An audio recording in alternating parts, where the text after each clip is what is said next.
Welcome to Lights Camera Barstool, episode 98 of season 2. Jeff D'Lo, Ken Jack, Chris Castellani, Gooch. We are talking today about a couple movies. Got a great interview today. Maybe my favorite interview of all time. Wow. Ray.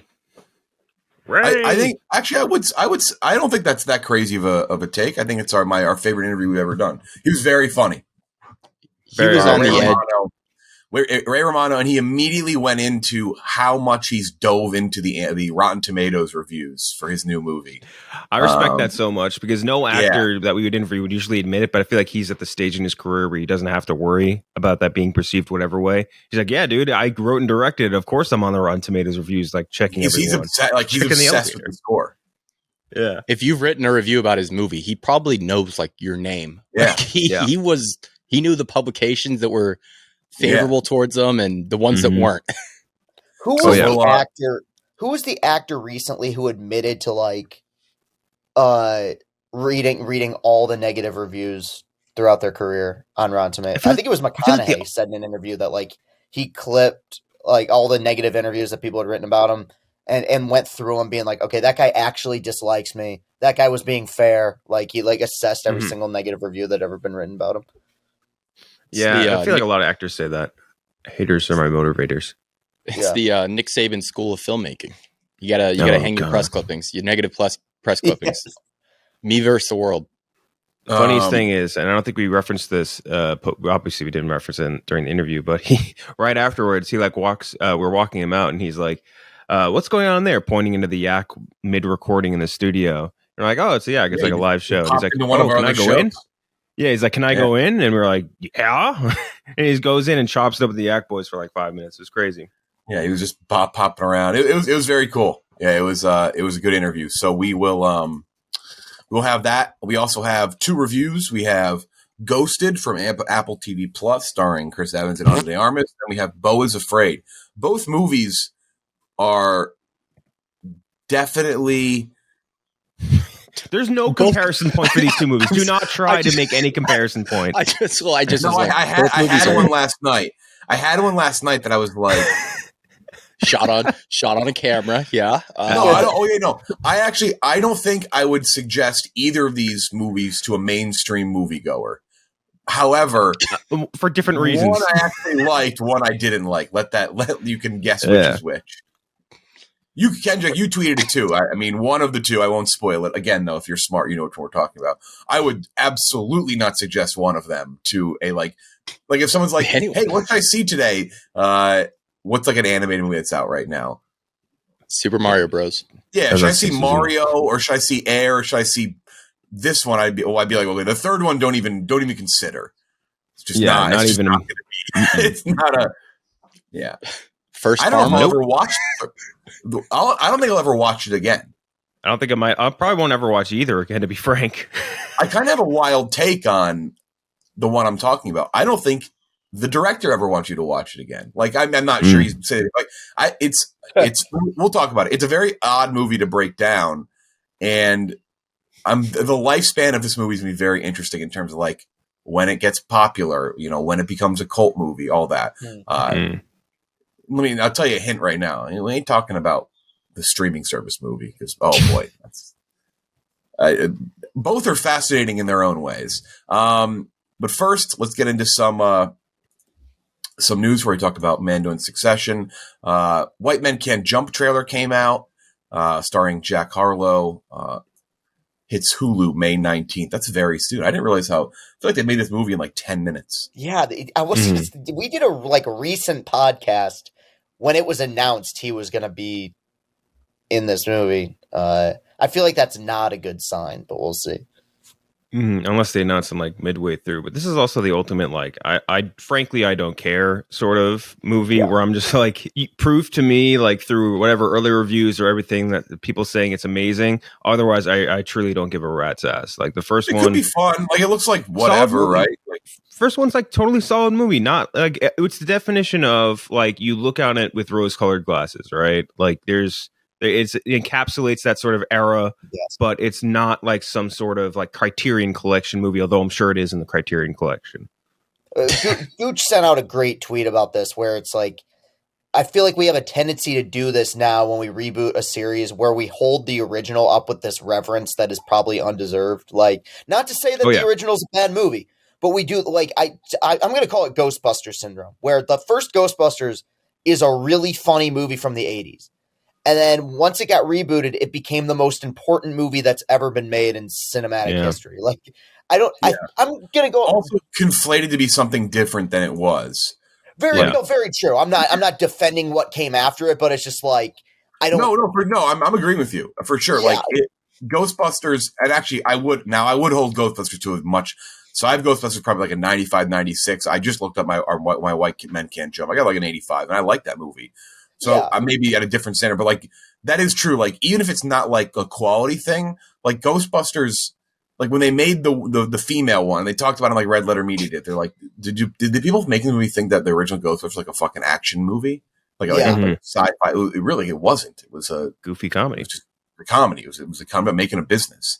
I think people just kind of treat those like era level movies almost as if they're all like The Godfather or something, and that's not fair at all. Like there are certain movies you should never touch in retrospect or whatever, but there I don't think that White Man Can't Jump is one of them. There's a lot of them out there. Like a great example of movies like that just like hit in a certain era is Dredd. Like Dredd flops in the 90s or whatever, but like encapsulates that sort of 90s era of action sci-fi filmmaking, and then they reboot that and it's incredible. Like this could be amazing too.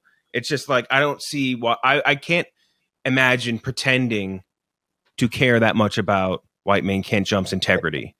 I can't. Yeah. I people who get worked over, like I can sympathize with the complaints on reboots. There are absolutely too many of them. Yeah. And we talked about that last week, especially with like the YA stuff that just everything's getting remade right now. Yeah. But White Man Can't Jump. Come on.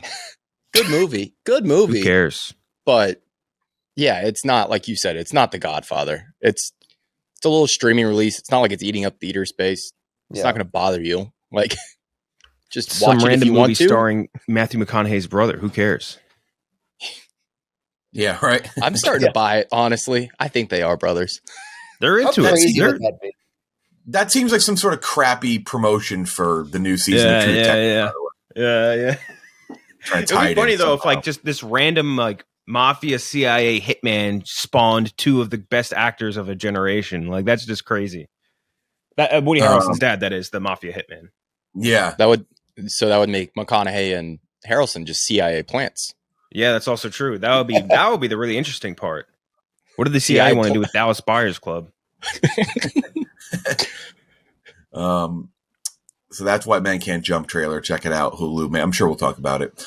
Will Ferrell, speaking of sports stuff, to star in a new golf comedy series. Revolves around a professional golfer who becomes the face of a controversial new league. So obviously it's based on the Live Golf Tour. Yeah. At first I was kind of like, like this sounds like this could be truly horrible. Because it just like when I think in my head of like the concept, maybe it's because I'm thinking of Space Force, right? They made Space Force 5 I was about to say, happen, and now they're making this like 5 minutes to Live happen. But like Ryan Johnson attached to it, I like quite a bit. Like I have a lot of trust with Ryan Johnson, and like especially the series that he's had come out. Like there's it's executive producing it, so it's not like a full on like Ryan Johnson doing every bit of this. It could be okay, but again, it's giving me big Space Force vibes. That shit. I hated that show.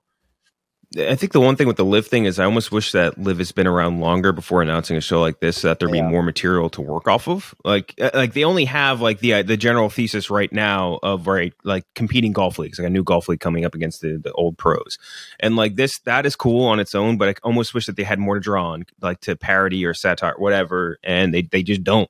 At this point, it's going to be all new, which isn't necessarily a bad thing if Ryan Johnson's attached because his imagination is very strong, much like another director we're going to talk about soon. That's a really good point, Ken Jack. Is I think there needs to be some sort of period in which you can't make movies or shows about a certain topic. Like I remember when, and I didn't watch this, I heard it was fine, but when they did that I don't know, in HBO, I think it might have been Showtime, maybe that Comey Rule show where Donald, where Brendan Gleeson played Trump, and it's like, dude, Trump's still president. Like, let this breathe a little bit before we see something, fictionalized like this. At the same time, I love Will Ferrell, I really do, but and I acknowledge he's made a lot of crap.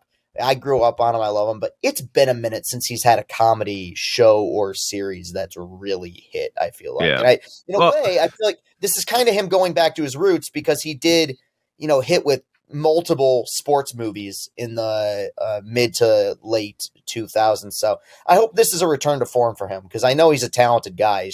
He's had some bad projects recently. It's so funny because it would have been Winning Time, but Adam McKay decided to break up their relationship to give it to John C. Reilly instead. I think I would call the period you're talking about, like the grace period between a live event, like the SNL period, right? Like if your thing's still being like parodied on SNL, like or touched on by any sort of like nightly show programs or anything like that, don't touch it. Give it some time until after that, and then you can go. That's why I know in the next few years we're going to get a surplus of shitty COVID movies. Oh my god, dude! And that's a great example too. Is that fucking Michael Bay one that he made was Sparrow or whatever? Songbird. So bad. Wasn't that it? Some sort of bird, wasn't it? What was it? What did you say? Songbird. Yeah. Uh-huh. Songbird. Yeah. Gooch is always telling people around the office to watch the Comey Rule. He's like, you got it. No, you gotta check it out. You'll never believe the shit they pulled off. Here. Dumb fucking serious. It was. You know what kind of ruined. And maybe I could be wrong on this. The OJ show did spawn a lot of that. A lot of like the making, like it was such a the OJ show was such a phenomenon and won so many Globes and Emmys and like made such had such a viral presence that the idea of these, and they still obviously they've been making based on a real story stuff for years, but like it felt like there was a real heavy growth of we need 10 very famous people playing very famous people from like real life events, but like and then it just didn't, even his show didn't hit. Ryan Murphy, so that's the Trill Bollins. Yeah. That's Trill Bollins, Bill Simmons, like his own personal Bill Simmons rule. Like the rule of Murphy. Like Ryan Murphy can only make one good season of anything. Like nothing else after exactly. that. My favorite so Ryan Murphy did Glee, right? Yeah. I'm not making that up, right? Yeah. The thing about Glee is like Ryan Murphy is like a pioneer and like trying to touch on like very taboo like social issues and did that's a good thing that he did it, but he did it so terribly throughout the show. Like every single issue that he tried to touch on, he just did it so offensively and badly. Did any of you guys ever watch Will Ferrell's Shrink Next Door series? I feel like that came and went with Paul Rudd. Is that with Jason Segel? With Paul Rudd. No, it was the one where it's Paul Rudd playing a therapist that was like ripping off his client. It was based on a real story too. Huh. Yeah, like two major stars. I don't think I've ever talked to a single person who watched that show. No. I think you're saying like two major comedy guys. Yeah, that's a good point because I remember he was promoting it, I think, on Hot Ones. I'm like, this show kind of seems interesting. Then nobody saw it. Didn't hear a word about it. I heard more about Shrinking, right? The Jason Segel one than I ever heard about that. Shrinking's awesome, by the way. Definitely watch that. Yeah. I feel like Will Ferrell missed out on. Yo, dude, Blackbird's so good. I just finished it. I had stopped like right near the last two episodes. Just got distracted and forgot. I finished it out. It's so fucking good, man. It's such a great show. Dude, I need Taron. I need Taron as Wolverine. That's the performance that great, man. And that I'm like, this is the next Wolverine. If you're looking for him, like that's a Hugh Jackman. Like he is got a lot of Hugh Jackman traits where he can turn up the intensity, but he's also got like massive physique and like a musical background for some reason. The only thing I would change is, or the only thing I could change about him to make him more Wolverine, like his voice is just not deep enough. And we talked about this in the bracket of most masculine things, but like he needs to have like that Wolverine, like super deep, like gruff voice, and he's got kind of like that more whimsical type voice. You think they'll make the new Wolverine like a little guy, like in the comics? You think they'll make him like a smaller dude, or you think they're gonna? I mean, Taron's pretty small. Can you imagine? Like the memes and everything else that would come out about like the short kingness of Wolverine, like it would satiate comic book fans, and it would also, I think, play really well with audiences in its own way. It's 5'2" Wolverine hitting on Jean Grey, like at 5'11" would be such a funny image. It's an interesting thing because Hugh Jackman, like iconic as Wolverine, right? It's not, from what I've heard, the most comic accurate. No, it's absolutely not. Yeah, But and yet at the same time, the idea of anybody else playing that, like fucking Doug Ray Scott almost got that role. The idea of anybody else doing that is crazy. Yeah. He's a little. Kevin Feige has a great story about that actually, where he was still I think he was still an assistant at Marvel. And that whole Doug Ray thing went down where he took the Mission Impossible role. And so they had to scramble a few weeks before, and they ended up with Hugh Jackman. And they were worried because he doesn't look a damn thing like Wolverine, like kind of in the face. Like you can do the hair and makeup to make him look like it, but he's also 6'2", and Wolverine is supposed to be 5'3". And Kevin Feige's like, yeah, that's when I realized that you really don't have to be comic accurate as long as the actor can like carry on the spirit of the character. Like that's the big thing. As long as they can like encapsulate like the ethos of the character, then you're set. I guess around that same period, right, that's when they almost cast that other dude as Aragorn in Lord of the Rings. What was his name? I forget his name, but they almost cast someone else as Aragorn like very early on. I think they did. And then very last second, he dropped like while they were filming, and then they had to replace him with Viggo Mortensen. And like Lord of the Rings is just totally different movie without Viggo. That's going to be very interesting to see what they do, because I just like, the more I think about it, like I think it would be a good reset for the character too. I think you don't want it to be too much like Hugh Jackman. You have to go almost in the opposite. He's also in the fucking MCU anyway, so it's like he's about to be back in Deadpool, so it makes it a weird situation. I don't know. You can't have someone, I think, in this situation, like doing an impression of Hugh Jackman as Wolverine. Yeah. You need to be someone that's like doing their own. Totally own thing, with the exception of the stuff that makes Wolverine, if that makes sense. Yeah. They should cast me. You could do it. I'm a short, hairy little guy. Spider from The Office as Wolverine. He'd be a great Wolverine. He's a hairy motherfucker too. He's got a good, he does. Good beard, yeah. Prime Video's got a new feature coming out. See, this is a good example of what we talked about the other day. There every week, one streaming service is in the news for something. Sometimes it's good, sometimes it's bad, often bad. And this is a feature. Prime Video is going to have dialogue boost, let you increase the volume of dialogue relative to background music and effects, creating a more comfortable and accessible viewing experience that cannot be found on any other global streaming service. My only pause, I feel like Tom Cruise will hate this. And Chris's boy Nolan is going to have a heart attack. Yeah, hearing his sound boosted down. Yeah, it's weird, and this is why I tweeted directly following this. Is like Amazon Prime Video just putting the most advanced cybernetic implants into a corpse that is their interface for streaming movies, because they have the X-ray feature, and now they're going to have this, which, like, whether or not you agree with it, it's like a very advanced feature. But to add that on to the actual interface of Prime Video, which is garbage, like trying to find a movie on Prime Video, fucking impossible. Like they bury everything good. You have to scroll through like 20 banners of shit that's for rent and not even included with Prime. Like it's just a fucking corpse of a streaming service. And it's just like, focus on fixing that. Use the money you have that you're doing to make fucking AI dialogue boosters and just fix your fucking site.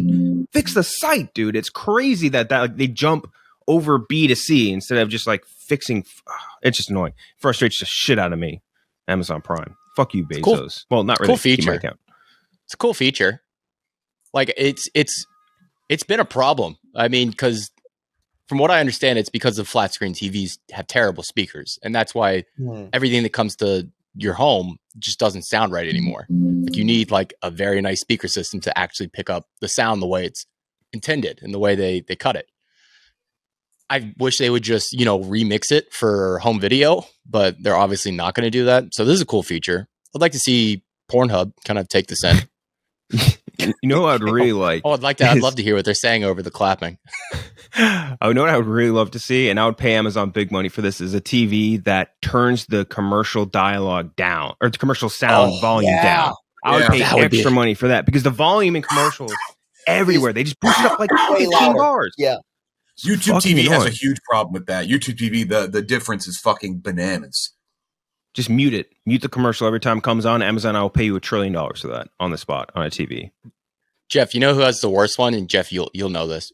Bally Sports. Actually, Chris, you would know it too. When they go to their commercial breaks, if you're streaming on their app and they have that little like weight screen where it's like basketball dribbling and stuff like that, it's the loudest MLB fucking and noise. NBA's apps in general are really bad with that. Yeah. It's like like you're watching the game on a pretty normal volume. It goes to commercial, and it's always like a really corny early 2000s like stock music song about like MLB shop.com. It's just like, it's like Jesus It's almost Christ, the song too. It's not quite the song. It's so close to a song you recognize, like do da da do do da dee do da do do do. Like it's so close. Every song for like a proprietary or like in league thing. If you watch NBA League Pass, MLB Shop, NFL Sunday Ticket doesn't do this. It's like way different. It is the song in the TC Tuggers commercial from from I think you should leave. That's the song. Every fucking commercial for an MLB product or NBA, like tickets, like merchandise during all, and it's always bass boosted beyond belief. It's so loud. Either that or it's like the Nike basketball commercial that they swapped with what do you call it? That they parodied in Scary Movie, like where it's just the sneakers sliding on the floor. Yeah, just that. So frustrating. When is season 3 of it? Oh, May 30th. Yeah, in May. Man, that's a long. I thought it was premiering like really soon. Got a little bit to go. And I just hope eventually it's going to win the Emmy for Best Sketch Show. Like they just keep giving it to SNL over and over and over again. It's just like it's the best sketch show running. I think you should leave. And it's not even close. Yeah. And nobody's even in the same stratosphere. It's short form comedy drama variety series. That's what they categorize it under? Yeah, so it's lost to Black Lady Sketch Go. Right? They lost to Carpool Karaoke the series. No fucking way, really? That stinks. Wait, really? Oh. Yeah, Carpool Karaoke's won back-to-back Emmys. For what? Now I think She Leave was not nominated for season 1. Biggest fat man in a car award. Does Corden have a Tony? Are we on the way to an EGOT for Jimmy? Corden is a stage guy, so I wouldn't be I'm sure he's been nominated for one. You had a good EGOT tweet the other day, Jeff. I forget what it was, but it made me laugh. It was for the what was it? The Regot? The Regot for Royal Match Instagram ad. Royal Match, yeah. That's becoming a mark of status. You want to be like Kevin Sorbo? Get a Royal Match ad. Get the Grandma's Haunted Mansion. That one. Speaking of Hugh Jackman, by the way, his Broadway show that's by my apartment, The Music Man, it left, and they just set up for Back to the Future, the musical. Ooh. Oh wow! I refuse to. I just think it just looks too tacky. Are we going to see Empire Strips Back, the Star Wars burlesque show? Have you seen ads for that? Is that a thing? Yeah, they're doing a Star Wars burlesque show. It's called Empire Strips Back. Let's see. Strips. He did. He won 2012 Tony Best Actor in a Play. Rule One 34. Man, 2 governors. I could see him getting the Grammy somehow. Well, Grammy is easy. Grammy, he can do like some spoken word or something. Yeah, he can audible find a way. book. It just comes down to that Oscar, which though I could also see him being involved in like writing a song or something weird. Like, don't let that happen. He got potential. 3-6 Mafia has an Oscar. People forget. Yeah. Damn, this burlesque show looks Shout out Memphis. Shout out Memphis, 3-6 Mafia. That's really it. They're rebooting Twilight for dudes. I'm not sure that's an opinion that's really going to matter there. I am excited to see the absolute. Man, really holding up the gender norms. Jeff D. Normal. Jeff D. Norm gender norms. I don't even know. They should. What the fuck, man? They should have at a like Comic-Con or something in the same panel announce this cast and the Harry Potter cast, just to see if like they could truly take down like the internet with just overreaction and anger. The poor fucking sap that gets cast as Harry Potter. I already feel bad. The next Jake Lloyd. He's got no shot. Yeah, think about that compared to the guy that's going to take over Edward. Like you're just going to be hated regardless. Yeah. Like no matter what, you're in tough shit. You're right, but I think they'll brace for that to a certain extent. Like that where Harry Potter is so like beloved. Talk about something where you should take a little bit more time before you tell that story again. Those poor kids. Yeah, that's going to be insane. They're going to be JK is going to say, well, actually, Harry was a 57-year-old man in my book. Yes. So I can't wait for they're going to have a cameo. The inspiration for Harry Potter was Bokeem Woodbine. I think we're going to cast him to play. Yeah. I just can't wait for there's going to be a cameo by some of the old cast or something. It's going to be like some guy just going to walk up. He's like, I'm Professor Rotep. And it's just Daniel Radcliffe just sitting there like it's the fucking, I can't wait. It's going to happen. Also, one more thing on news. Fandango released most anticipated movies of the summer. Survey of 6,000 people. Spider-Verse, Mission Impossible, The Flash, Transformers: Rise of the Beast. Congrats to Transformers: Rise of the Beast. Yeah. Little Mermaid. We got an interview. And then Barbie for Rise of the Beast coming up, right? For who? We have an interview for Rise of the Beast coming up, I believe, this week, right? Yeah, we do. Next week? Right? Yeah. Yeah, we do. Next week, yeah. Yeah. Which robot? It'd be big. We got, I was about to say it's Optimus Prime. Yeah, in studio, Bumblebee. Yeah. Yeah, I'm glad that they're going to have the first non-binary robot in this. Every robot's binary, my brother. Did you see that? Are you serious or not? No, that's a real thing. They're having like a genderless robot, and it was like a big like, oh, look at what we're doing kind of thing. It's like, this isn't how you do fucking it. Robot. They don't have genders anyway. You know what I like about the first Transformers is it's so unapologetically dude bro-ish. Like, I mean, it's Michael Bay, so it's like it's got fucking hot women and giant explosions. It's just a tribute to like 2000s excess, and now we're here. Yeah. And maybe Rise of the Beast because I don't know. The effects to me in the trailer look substantially worse than the 07 It's film, just the crappy thing about Transformers is that they had the opening to Bumblebee. And it was the most beloved Transformers thing that's been put on screen because it was just so authentic to Cybertron and everything. And they just haven't done that. Like, everyone's like, do that. Like, we want to see that. But you know what the most like dudes rock, like Michael Bay, like fuck you moment in the first one was? Is when he had, when they lifted up the 18-wheeler or whatever, and it was the Furby truck. It was like, it was like Furbies or something. It's like, all right, like, let's go. Yeah. 2009. Let's go. Michael Bay. I've seen the sounds. 2007, the sounds of the Transformer transforming have to be one of the top 5 cinematic, like SFX like sounds ever created. It's like like the fucking lightsaber and like, I don't know what else. The effects in the 2007 movie are still fucking amazing. Yeah, like, it is some of the greatest CGI ever put on film. It's Starscream. The behind the scenes in that movie is great because he got so mad about internet culture telling him to change the look of the Transformers. He's like, these fucking nerds online told me it didn't look right, so we changed them. Like, all right. I actually got to give him credit for that because if that happened today, they would put an effects package on like that to change all that shit. You know? Oh yeah. How much you want to bet if he was directing a new one right now, Sydney Sweeney would be cast almost immediately, like within seconds. I wish. Good Lord, why not? So that is it for news. Let's get to our interview with Ray Romano. He's got a new movie coming out. Directorial debut, directed, produced, wrote, starred. Laurie Metcalf in it. Awesome movie. Really good. But here's our interview with Ray. We are joined in person, which is always nice in person, by Ray Romano. Thanks for joining us. Yeah, very excited to have you in here. Thank you for having me. Directorial debut. We got a lot to talk to you about, but that's a pretty big thing to say. Because at this point in your career, Somewhere in Queens comes out April 21st. Check it out in theaters. Leo and Angela Russo live a simple life in Queens, surrounded by their overbearing Italian-American family. With their son, Styx, finds success. On his high school basketball team, Leo tears the family apart trying to make it happen. Also stars Laurie Metcalf. Tell us about directing something for the first time like this, and not just that, starring in it. You're doing the whole gambit. Yeah, there's no one to blame but me. I wrote it and I co-wrote it with Mark Stegman. Let me plug my co-writer, Mark Stegman. I didn't want to direct it. I when I wrote it, first of all, it took years to write. I'm embarrassed to say it took a long time to write it because we gave it up. We came back, gave it up. And after about 5-6 years, we finally had a script ready to go.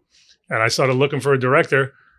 And my agent just he suggested it. Why don't you direct it? And I said, no way. I never directed anything. And he said, it's too personal a story. Why give it to somebody else? And I said, because I don't know. Can I curse? Yeah. Oh, yeah. I don't know shit about cat lenses. I don't know anything.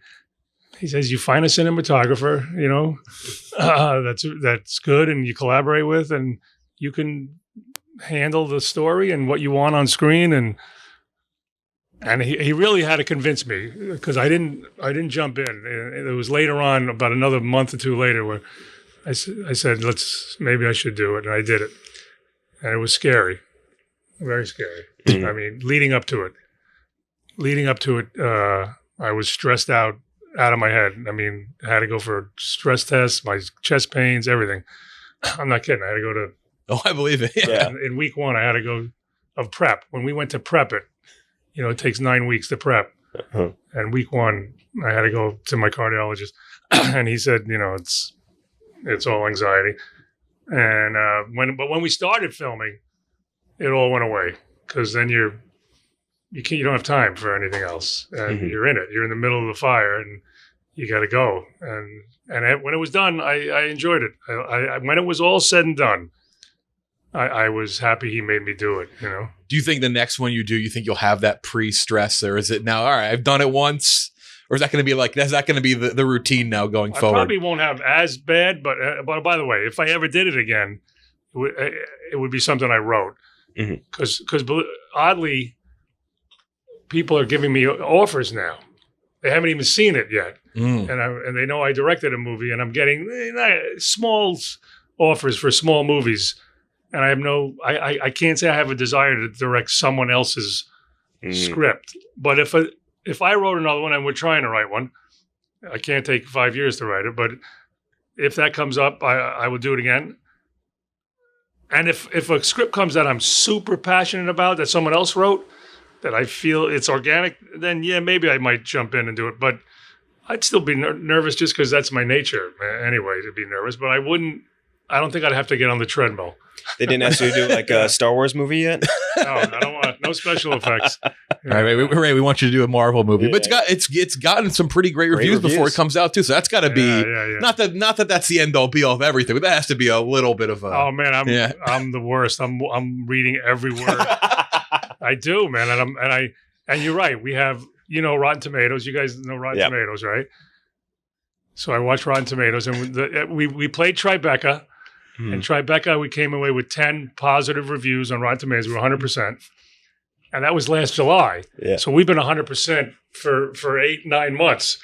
And we've been Stop the count. Just leave it at 10. And then the first one that came in now in this week, because it's opening up, I don't know, when is this airing? This airs next. What's today? Be on Tuesday. Yeah. Right? So it'll be out. It'll be out already. It'll already be out. But so now all the other ones are going to come in. And the first one that came in on Rotten Tomatoes was what they call rotten. So we went from 100 right away to 91%, because 1 out of 11. Yeah, it's back up to 94 now. Since then, we've gotten 10 more positive, and it's back to 95. It was 95. Oh, okay. Nice. Yeah. I love that. It was a pretty middle of the road bad review. It wasn't like you didn't get panned. They didn't say no. Even the bad one, he had good things to say. I don't know how they gauge it. It wasn't a total annihilation. That would be me too, though. I'd be like, "Who the fuck is this Armand White guy shredding my movie?" Yeah. Well, there is that. That's the Rotten Tomatoes guy. Do you know that guy? That's the what? There's a guy, Armand White. He's always the last to review, and he's notorious for like Toy Story, for example. Toy Story 1 and 2 are 100% Rotten Tomatoes, and 3 was gonna be the first time ever all 3 would be 100%. And he waited till like a month after it came out, 100%. Nominated for Best Picture, gave it a negative review just to be that guy. What publication is he? What's the? I don't even know. The national, Wait a minute. Toy Story 1 and 2 were 100. Yeah, and now 3 has 1 bad review. That's it. Yeah, just because one guy he wanted to be that guy. Yeah, it's pretty amazing to be 100 because they must have had 150, 200 reviews. Yeah, it's insane. I don't know how many get logged into Rotten Tomatoes, but like that is still it's incredible. What do you have to do? How does Rotten Tomatoes? What do you qualifies you to be? It used to be a form, right? It used to be like a form you could to be able to be on there. Yes, you have to have. But now it's different. You have to have like an X amount of written or now they've obviously adapted where it's like video or podcast reviews as well, and then they bring you in and they verify. They started adding more people too to change the process because I think it's like if you give it a 7 out of 10 or above, that's fresh. Yeah. Oh yeah. Anything below, And what about a grade? Like, what's a fresh grade? A, B, C, D. Like, I think it's a C or above, C plus or above. Really? Is like, Oh, that's good.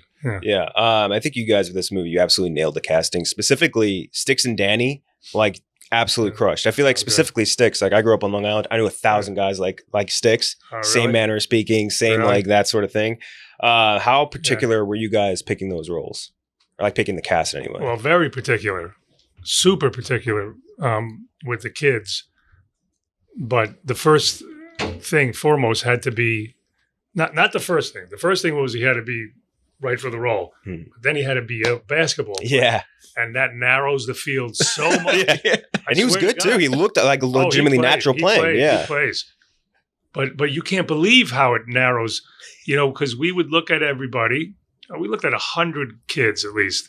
And he was, without knowing basketball, he was on the list. Immediately, he was on the list. So we had, I'd say we had about 20. Because at first we wanted him to be 6'5", which is my son. My son's 6'5". It was kind of based on my son's story, and within 12 hours of casting, we knew, give that up. We're not gonna.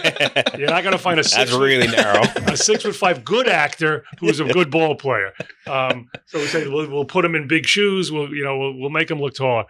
And then so Styx came on the list. This guy, Jacob Ward, came on the list. And then we asked the agents, can they play ball? And of course, every agent said yes. Yeah, of course, yeah. And then we said, put him on tape. We need to see it on tape. And without fail, 99% within 10 seconds of the tape. Yeah, he's never picked up a basketball. That's incredible. So he came down to a few, and we just liked his quality. He had this, and by the way, he had done nothing. He was driving short films Postmates. He was driving Postmates when we told him that he got the job. And he is this really cool kid, clean cut kid. He married his high school sweetheart a week after we wrapped filming. Really? Wow. Yeah. But he is pretty good in real life. We gave him this little Dutch boy haircut, to make him look like he never had a girlfriend. More quieting, yeah.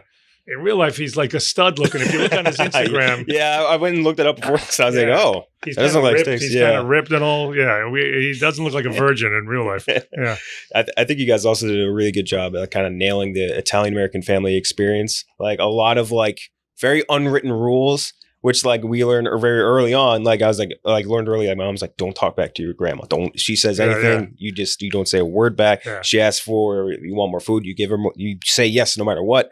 Well, you're getting it anyway. But like, right. Yeah. Well, I lived in that, and actually, the world that we portray in the movie, I grew up Italian American in Queens, but not as rich with that tradition as my wife. I married into it. My wife's married 35 years now, and her parents right off the boat, 40 years old, they came over. They didn't speak English. So that is what I lived in. The dinner at Sunday started at noon. And what was interesting is Tony LoBianco, the actor who played the father, he came in and he had his own little things, and he said, I don't want cursing around the table. Yeah. And I was like, already he wanted to kind of change it. And I was... in hindsight, I was glad he did that. We wrote that in. We wrote every time we cursed, we wrote the father saying, "Hey, not in front of your mother." That wasn't in the script originally. It was Tony who brought that into it, and that's kind of real, Yeah. Even though everybody curses, in Queens Italian. So a lot of your own upbringing, and maybe like upbringing that maybe you pulled from like your wife was probably brought into it. Well, I grew up in Queens, so everything around Queens and all that. But with my wife's family, it was, rent out Leonard's of Great Neck every week for something, for a wedding, a christening of 16. Columbus Hall or whatever. Tony Roma's or whatever. All of that. And then, get married, start a family. That's the whole thing. Work in a union. And and just that whole vibe, that whole emotional, loud, everything. I mean, that was every week with my wife's family. I think you guys hit a really interesting beat about like the parent of a college athlete experience, which is that I think like every parent in a way is like rooting for their child in a selfish way too. Because like if they're playing all these things, like you want to be proud of them, you want to be able to brag about your kid, you like all these things. You don't want them to be bad at anything. So like there is an element of that like I don't think people totally realize. Yeah, that's what I was living. Mm-hmm. Like I said, my son is 6'5". He played in LA. He played with the Holiday brothers. Drew Holiday. Yeah, wow. Okay. Drew Holiday just graduated when my son went from 8th grade to 9th grade and was on the varsity team. But his brother Aaron Holiday, who's also he was teammates with Aaron Holiday for 4 years. So it was so exciting for me. And yeah, you're right. I was proud of him. But I like the attention also. Yeah. Oh, yeah. I mean, as sad as that is, that I don't have enough attention. I got my own TV show, I got whatever. I gotta get this extra attention. So when it ended, he was 6'5", so they made him a center because in our high school he was the tallest kid. Smaller, yeah. He was the tallest kid. So for 4 years, even more than that, he was a center, and I kept telling him, Joe, learn your guard skills, man. Learn your guard skills. And he never really did. And so when he graduated, we knew his basketball days are over. He's not a center in college at 6'5" in college. And when it ended, I got the last game. I remember getting sad. And that was the story. Was what if this was some poor guy? That's all he had. All he had in his life was living the excitement of his son. Vicariously through it. Yeah. Learn your guard skills. You almost made him a Giannis before Giannis was a thing. Yeah. You're almost first in that front there. I mean, I wish I could. Come on, Joe. Why didn't you listen to me? He got one little offer from a D3, and of course he's like, no D3. But and then he went to Oregon. You know what he did? He went to Oregon, and he knew he wasn't going to be, but he tried out anyway. Yeah, and of course it was just for fun. But they took him.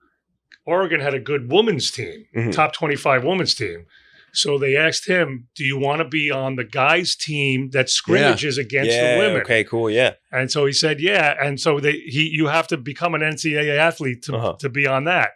So he became an NCAA athlete. Oh, that's pretty cool. That's neat. And he scrimmaged against D1 school. There you go. He scrimmaged against the women, yeah. Should have been a tight end. The obviously very New York based. So we got to ask him New York questions here. Yeah. What is, in your opinion, the most New York movie ever made? Like, if you're thinking about one movie that represents New York the most, a lot of options, obviously. A Taxi Driver. Yeah. Let me just think. Right now is just I'm old and I have to think of stuff. I think Mean Streets would be up there for me, probably. Mean Streets, yeah. It's a lot of Scorsese.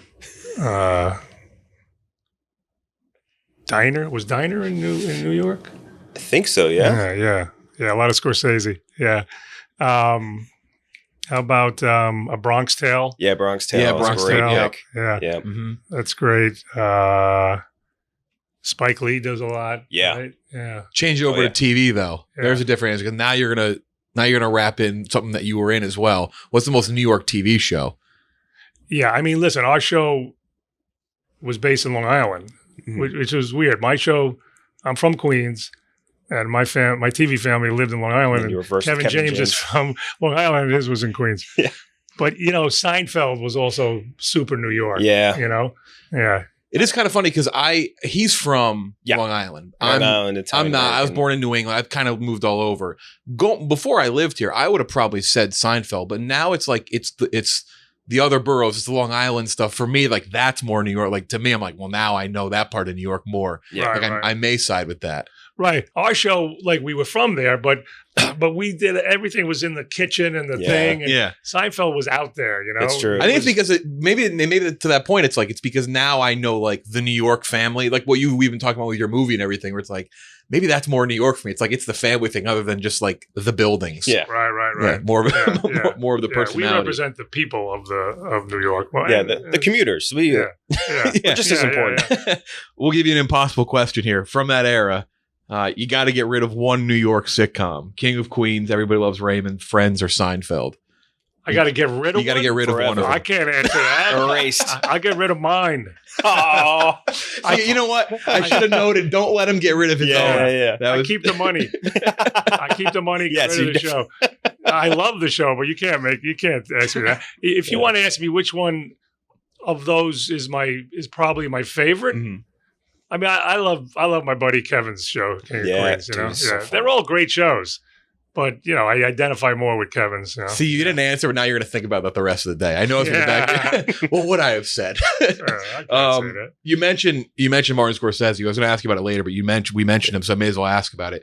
You were in The Irishman.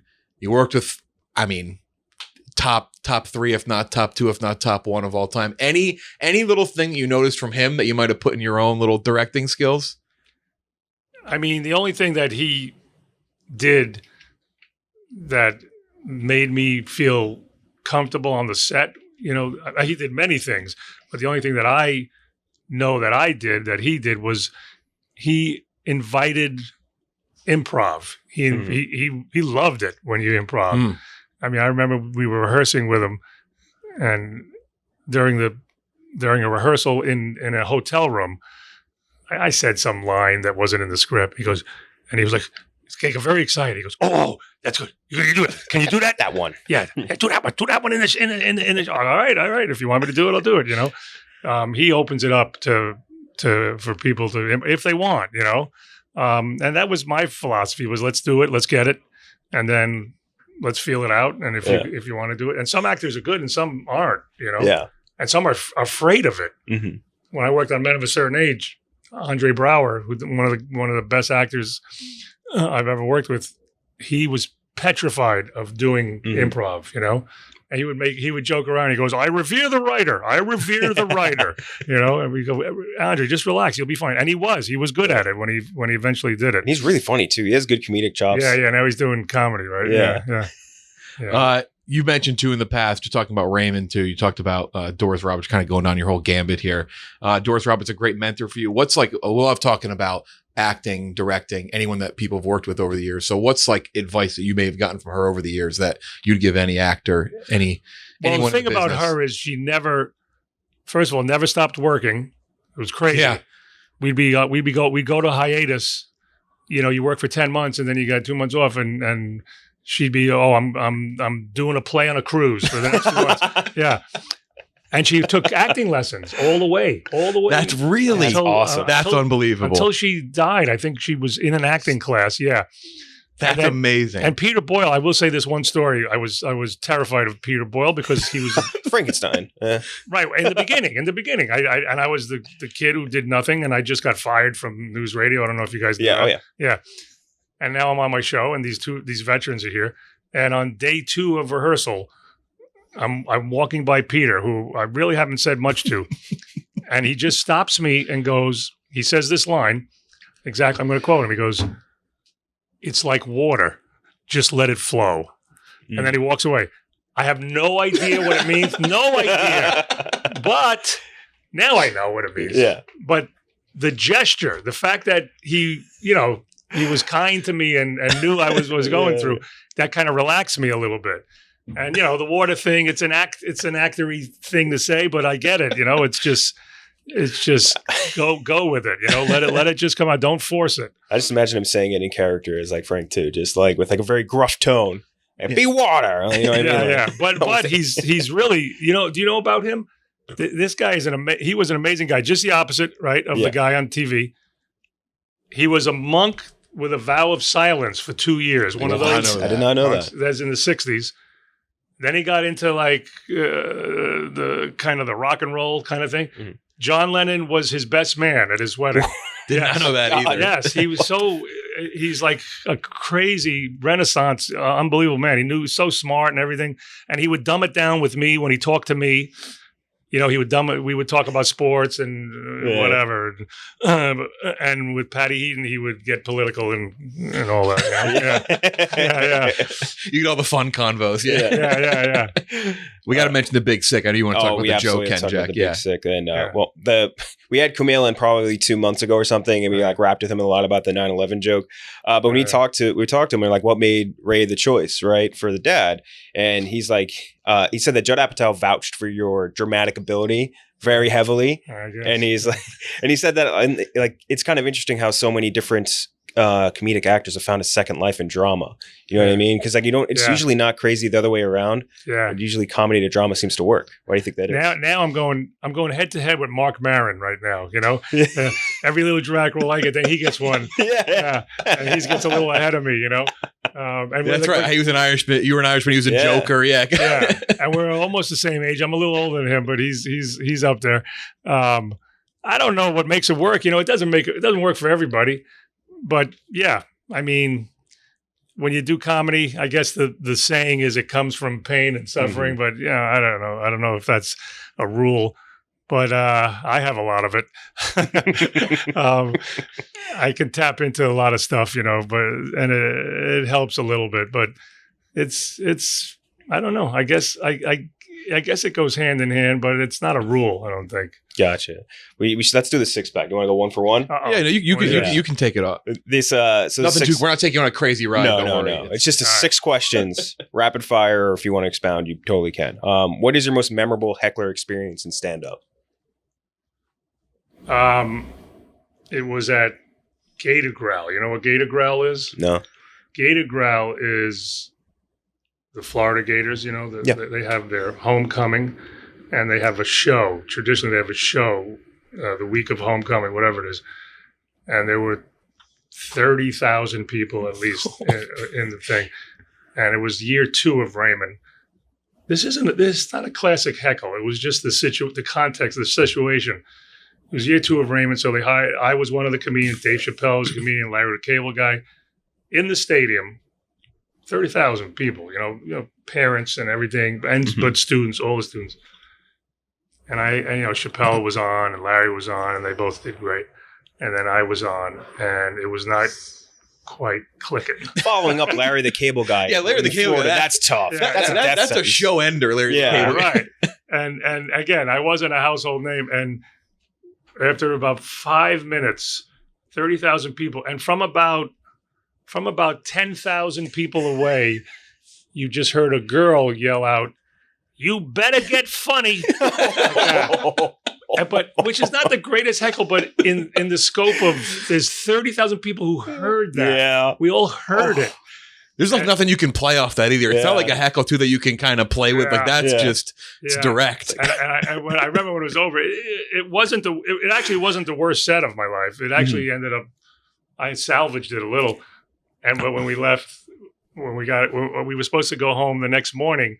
And they had a hotel room right there for us, and the airport was like 50 minutes away. And I told my manager, "Let's just go to the airport and sleep at the airport." I wanted to get out of town. Just focused on that moment. Yes. That would be the most piercing heckle. Yeah.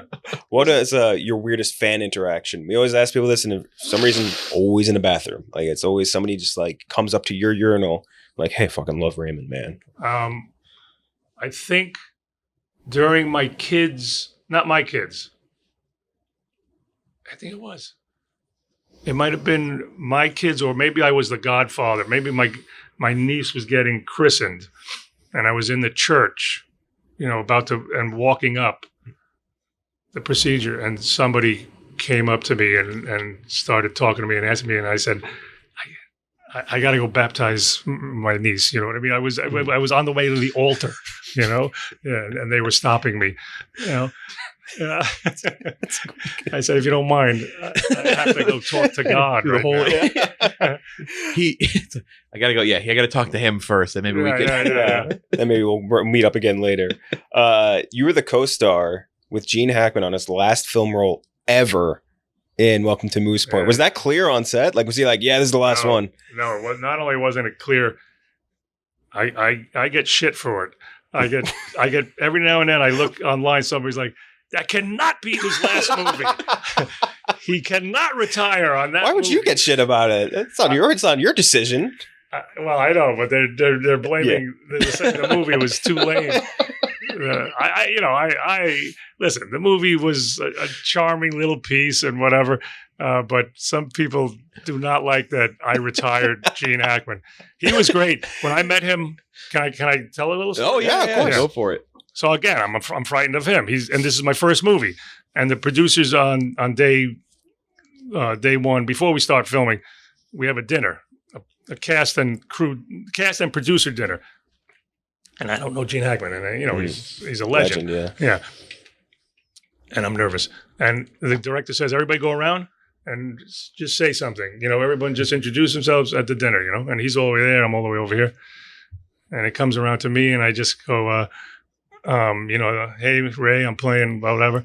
I'm very excited to be here. This is a thrill, and, it's my first movie. And from over there, Gene Hackman, under his breath, goes, holy shit. But everybody laughed. Well, he was being funny. He was trying to be funny. But we became buddies, actually. We had a good time. Yeah. That's awesome. We're gonna write a written review for this movie, Somewhere in Queens, out now if you're listening. And we'll put a little footnote in there, be like, by the way, Ray, he did retire Gene Hackman. Yes. And he's his best friend in the world. I should have put him in this movie. Yeah. You would have actually a little cameo, a little something. Yeah. Just have like a picture of like the French Connection in like his just like Styx's an Easter egg, right? Yeah. Or you just watching Moose Sport, like that could have been. If it was like instead of Rocky, it was like the being your obsession of the character's obsession. Yeah, no, I should have put him. If I gave him a little thing, and then the same people who were mad say, it was better off retiring after Moose Sport. That's the nightmare scenario. Yeah. How mad at Chris Rock were you when he made Everybody Hates Chris? I wasn't mad at him. No, we have the same agent. And I love Chris Rock. That wasn't insulting. You were in like hate and love is my thing. That is. No, when he was getting big, and he would have nights, an evening with Chris Rock, in the city, here in the city. And I was working, but I wasn't where I was, And he said, "You want to open for me?" And I opened for him at a club, and I said, "This is Chris Rock's audience, How am I going to Yeah. So, how many Italian Americans here today? No claps. It was exactly that, but I remember doing 20 minutes, and it went really well. And to this day, when I see Rock, he brings it up. He goes, "You killed, man, in front of my audience." Yeah. He's like he boasts about it. So. No, I got no problem. If anything, it brought attention to our show. True. Right? Yeah. Last one. Just rate Jeff's Brad. This is a work. I should have deleted this from the sheet, and I didn't. This is like you. I don't do a good Brad Garrett impression. I just want to lay that out. This is like one word. This is like you getting the tapes for those kids playing basketball, and they're all terrible. Like this is like my agent telling you. I snuck this one in. I just say it's. I don't know if I can do it. He just goes like Ray. Like I can't do it. I do it better. I'm not now in the flow. It's definitely better. Not many people do a Brad Garrett. Me for not deleting that off the sheet because I could have just said I'm not doing that. People do me a lot. Can you do? I'm not doing it for you. That's not going to happen. Deborah. That's if you cut. It's easy. I'm an easier impression. Yeah. Brad's is so deep. His octave is like down there. Yes. Which is he put that on. He's not. He doesn't really talk like that. By the way, he's the funniest guy in the world. You guys should drag him in here someday. I saw him walking down the street in Midtown, and I was about to be just like, "Hey, Brad," but I was like, "We're not on terms like that." Saw him? Yeah. We actually. It's hard to miss. I actually have. I was going to tell us off pod, but you brought it up. Funny, odd connection. My dad was very close with Hank Haney. And I went, Hank Haney, if those listening don't know, had a show on Golf Channel, Tiger Woods All Golf Coach, where he coached celebrities, coached you. And I actually went when you were filming that show. I don't know if I met you. I don't think I did. With my dad, and we watched a celebrity golf tournament in San Diego. Oh my God. And I was at the taping of that with Hank Haney, with his agent, and my dad, and we ended up seeing Brad. He had a show. Yeah. I think that night or the night after. So I actually have an odd, funny connection. Because I remember him. He hit one in the water and he went in and got it. Yeah. It was like you guys are like Jeremy Roenick, a bunch of randoms, so like Trent Dilfer. But it was when you were filming that show. Yeah. He's a horrible. I'm not a good golfer at all, but he is so bad. But he's as bad as he is, that's how fast he is. So I don't mind golfing with him. He doesn't even take a practice look. He doesn't even look where he's hitting. It's like playing mini golf. Were you after I'm now I may just be making that up in my head. Were you the second season of that? Yeah, I was after Barkley. That's if you're gonna follow someone up with golf, that's a good way to do it. Although he's good. He's gotten better for sure. He's figured it out. You know that? Because I know that. Yeah. So Tahoe this year, Tahoe's coming up, the one I play. Because my goal has always been to at least come ahead of Barkley. And now it's getting tight, man. It's getting tight. That's not good. Yeah, that's scary. I think he's like he might be under a 10 now, a handicap. I don't know. So that's the last person you want to see on the course now. If you're listening again somewhere in Queens, definitely go check it out. Thank you. I'm gonna keep every day. I'm gonna check the Rotten Tomatoes score now. You're like someone with a stock price. You're gonna go check it again. In the elevator, it was 1 bad, 20 good. There you go. See, because we talk about it all the time with people, and every now and then someone will bring it up. Yeah. Typically when it's like a comedy, but I like that you're fucking zoned in on it. Mm-hmm. And not only that, there's another one out there that I saw that hasn't registered on Rotten Tomatoes yet. Uh-huh. I don't know what. First of all, it's debatable if they're going to give it a fresh or a rotten. I read it. It's not. According to the headline, they're probably going to give it a rotten because the headline is not that good. But the review is not bad. So I don't know how they're going to give it. But I've already equated what I'm going to go down to when they register. I'm going to go down to 91. I'm going to go 91 when it comes in. Do we have to go find this person? You have time, and do you have to go? I don't want to say where it's from. Yeah. Well, I'll blog my review today, and we'll keep you back up. You got the old man sneakers on. That's what I have. I have all those. The big chunky ones. You guys can see this, right? That's from guys like me. Not quite New Balance. The bad knees and the thing. Yeah. They got bounce though. I like it. Yeah. Thank you so much. This is absolutely awesome. Yeah, anytime you want to talk. Yeah, thank you. I love it. Thank you, guys. This show brought to you by BetterHelp. Getting to know yourself can be a lifelong process, especially because always growing and changing how you cope with maybe trauma, traumatic events, things that may be going on in your life. Everyone has a different way of doing it, but it's hard to figure that out if you're not talking to someone. And therapy is a great way to do that. Deepening your self-awareness, understanding of things that are going on. Sometimes we don't know what we want or why we react the way we do or how we should react or what's the best way to react to cope. Or just handle things. BetterHelp connects you with a licensed therapist who can take you on that journey of self-discovery from wherever you are. And that's the big thing. I don't like going to therapy, doing it online. Great. You can do chats, you can do phone calls, you can do video calls. You don't have to see anybody if you don't want to. If you're thinking of starting therapy, give BetterHelp a try. It's entirely online, designed to be convenient, flexible, and suited for your schedule. Just fill out a brief questionnaire to get matched with a licensed therapist and switch therapists anytime for no additional charge. Discover your potential with BetterHelp. Visit BetterHelp.com/light. BetterHelp, HELP.com/light. Get 10% off your first month. Big thanks to Ray. Very funny interview. Really cool stories he had about some all-time actors, actresses, people he's been in movies with. That was fun. Jeff did his Brad Garrett impression for him. The problem with doing Brad Garrett, I can only do the Brad Garrett after I do the Ray, and I didn't really want to do a full Ray for him because my Ray is not a real Ray; it's a character of Ray. Well, he said that too. He's like, everyone has an impression of me, and none of them are pretty good. None of them are particularly good. And then I did mine, and it wasn't particularly good. So he was right. Yeah, very very funny. Him like self-deprecating about reviews and stuff was like even like talking about like Gene Hackman, how mad people are that Gene Hackman's last movie is Welcome to the Moose Sport. Yeah, he's like I get blamed for that. He goes, we didn't even know at the time. Yes, it's very that was very good. Welcome to Mooseport. They say I killed Gene Hackman. I like you guys. Are you guys like Ray? Like everybody else, Raymond fans? Like you know the show at all? It was a little before my time, but what I've watched of it, I found very enjoyable. It was like a caricature. I was a CBS guy. I watched 2.5 Men. That's what it was on CBS. They weren't even airing. They were airing 10 years apart. No, they were airing. They were on the same time. I think they were on the same time. Well, so Everybody Loves Raymond ended in like 2004. Show. What are you talking about? Yeah, I thought it was TBS. Maybe just because all the reruns are on TBS. Oh, that's fucking disrespectful. You thought it was TBS? I don't want to listen to a New Yorker. A bunch of New Yorkers think they're funny. Good Lord. Yeah, that's true. It didn't resonate with Gooch. That show was like a dude on Long Island that worked for Newsday, which is the Long Island like newspaper, and like that mom was my mom. Like it was like a religious experience for us growing up. Like it was just like watching us in like Truman Show, basically. That was a fun time.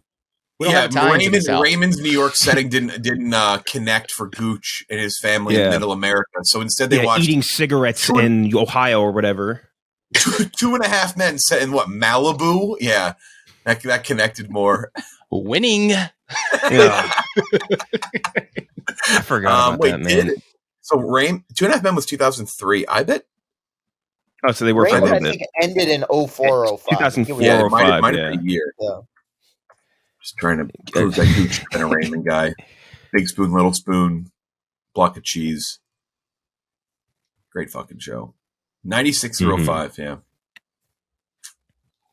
A staple. I was talking to this is a debate for another time. I was talking to Brandon Walker before we did this the interview, and I said Ray Romano, obviously he's on the Mount Rushmore of 90s 2000s like sitcoms. But we were talking about like obviously the head of the mountain is Jerry Seinfeld. Almost to the point where like he deserves his own monument.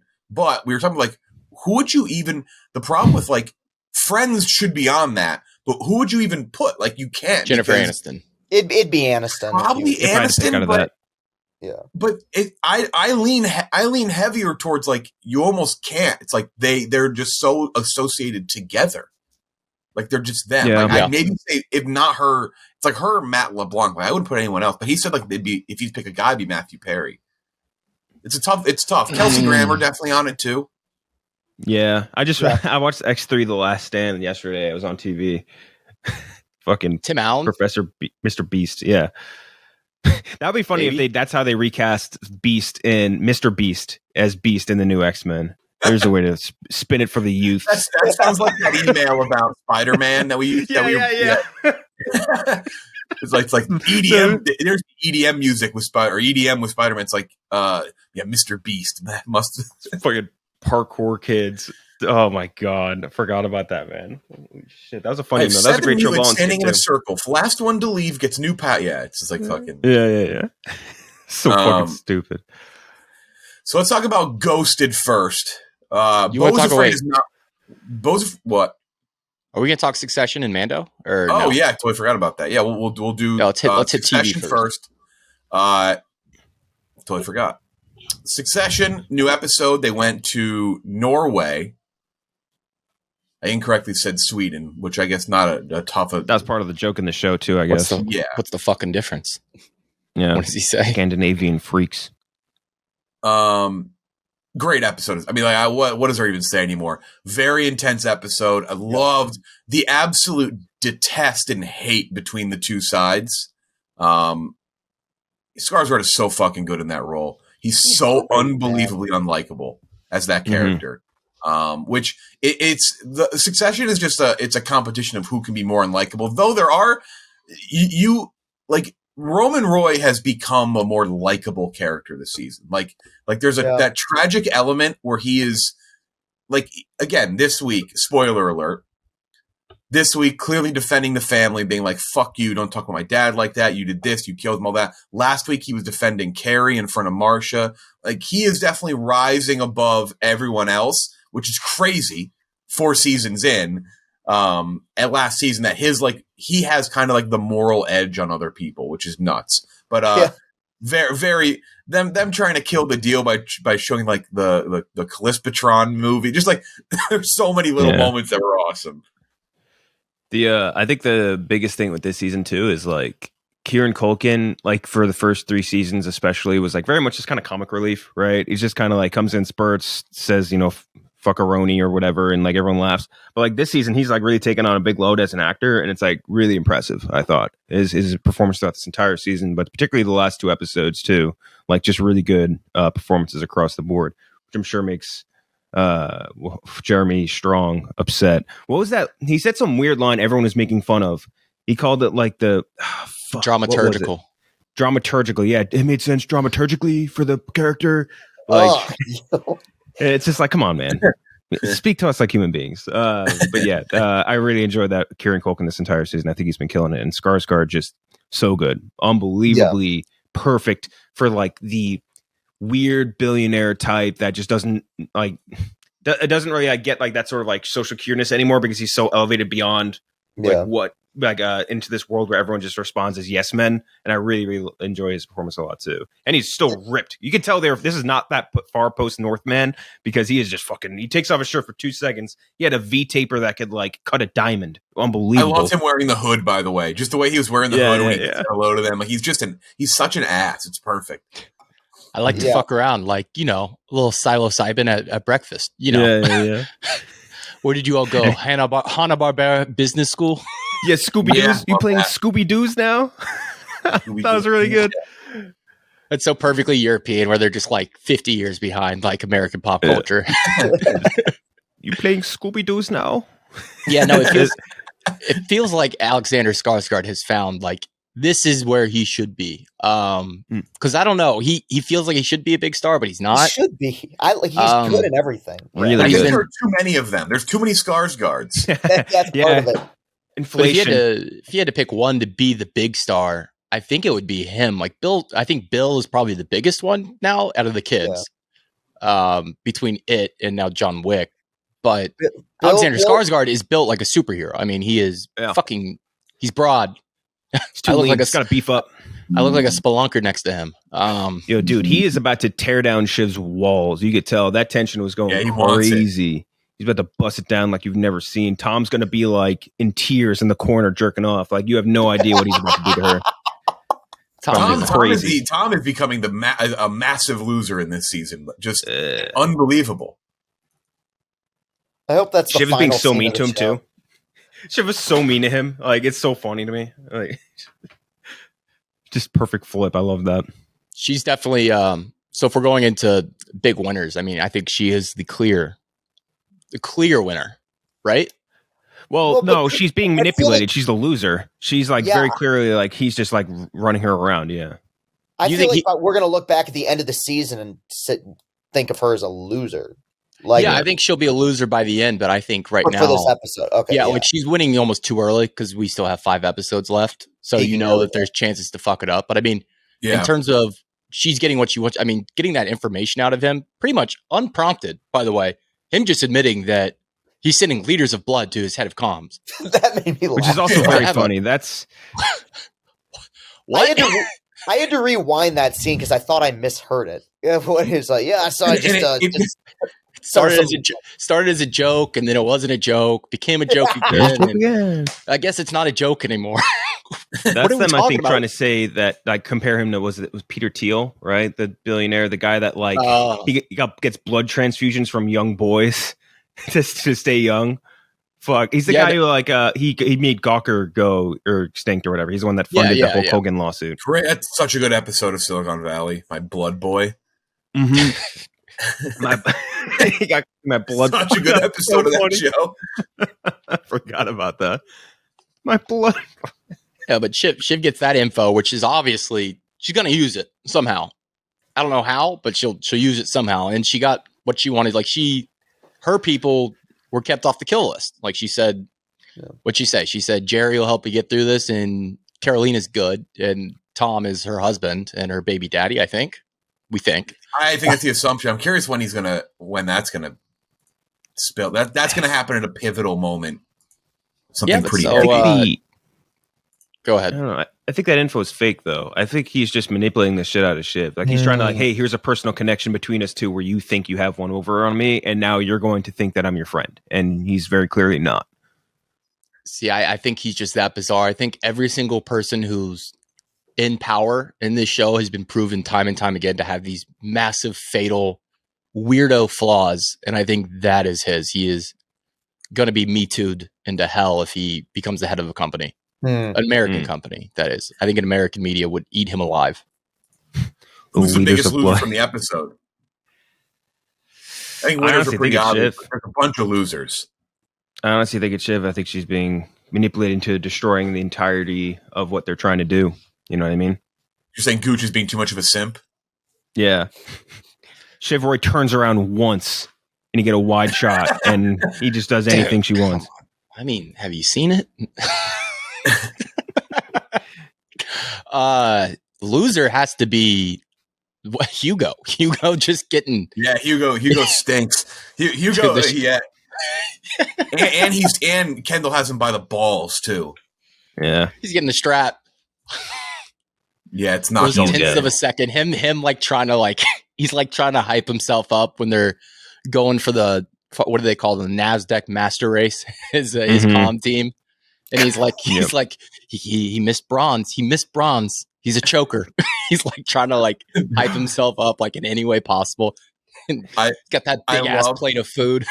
Him taking a big plate of food when he's so like, funny. save some for us. Save some for us. Mm-hmm. Those tenths of a second. Yeah, I heard you're almost third. That was almost really big, man. That was so fucked up when he said, yeah.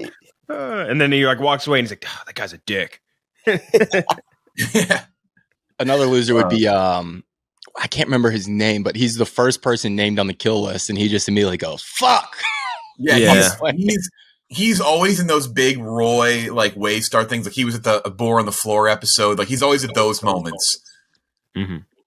Yeah, good episode though. That was I was highly anticipating that one just because of bringing in Skarsgård, which he's now going to have to be present. The next one it looks like Kendall. Actually, the whole family getting their Steve Jobs moment, but mostly Kendall. So it'll be a pretty big Kendall episode, talking to investors and everything. So I'm excited, and I would assume the election stuff begins to really start to rear its head next episode too. Mm-hmm. Not looking good for Connor. He had to cancel on his room full of hardworking whites in Cleveland. Yeah. Mm-hmm. And take pictures of his dead dad. Actually, when Kendall held up the clipboard, it said "moron" on it when they were on the phone with Connor. It laughed out of me. Also, Greg, big winner for I think Greg, because you don't really see what he's doing off screen, but somehow he has all the info. He knows what's going on. Like he's the only one that knows what's going on. He's like, there's a kill list. Like, I don't understand. I guess because he's just friendly. Like he's such an idiot that everyone's just telling him stuff without thinking. Like, I feel like every Succession episode, I end up having to Google some sort of business term because I've never heard it before. Today's was conflab. Never heard that before. informal business meeting. Now you know. It's very funny. That was maybe my favorite written joke of the episode is when Mattson meets Greg. He goes, "There's more of you." Yeah. So many start ripping him in Swedish. The cousin. Mm-hmm. I kind of wonder what their writers' room is like. Going back to what you said with Conflab, because do you think they bring in like people who work on like boards and stuff like that to come in and kind of beef up the script? Because they use the most ridiculous, like if you've ever jargon, if you work in sales and listening to this, you've heard like so many of these just dumb, nonsensical terms before. And they work them in so well. Like everything Kendall says right now is just a fucking cliche. Like it's so That's all he ever stupid. says. And it's the only way he can speak is through this filter. Right. Like what are the action points? I love. Like I think that's a key reason why the show works. And it's not like it's they're intentionally confused, but I think like if they had dumbed it down, like it just doesn't work. Right. Like I think the fact that they lean in full and it's truly authentic is a big reason why the show is as good as it is. Yeah, and also just like shows how dumb that whole world is sometimes with that shit, where it's just like, just speak like a human. You don't need to. Yeah. None of this needs to be said in this way. So that is Succession. Loved it. Mando, kind of opposite end of the spectrum. I didn't hate Mando, but the Mando finale was a really weird mix of two things. Kind of loved everything in it. I loved all the stuff they set up. I loved the ideas, loved the concepts. Why was it so fucking short? Why was it so short? It didn't need to be so short. I love that. I love the show. I truly did think this was an awesome season. I think people got way too like overboard with like we talked about last week. There's this odd thing that we've seen online. Actually, I didn't talk about on the show. I talked about Robbie Fox off pod. There was that weird thing that happened this season where people were like, God, it's the mission of the week. It's the adventure. I'm like, that's been the show for 3 seasons. That's what it's always been. Like, I get if you don't like that, but that's the show. This last episode was a huge bummer though. Like, I love the show, defend it up and down. I think it's perfect Star Wars. I don't know why they rushed it. Like, I like that Moff Gideon was cloning himself, but then we found out and it was over 15 seconds later. Like, that was a bummer. Yeah. It was just not fleshed out enough. And I don't know why that happened. I don't know why they're not allowed to tell that story longer. Because everything that happened in the episode was great. But when you pull back, like in the moments, like the fight was fucking amazing. I love the battle between Din and Moff, and you see all the Mandalorians in the background fighting. Oh, that's great. But then I'm like, it's over.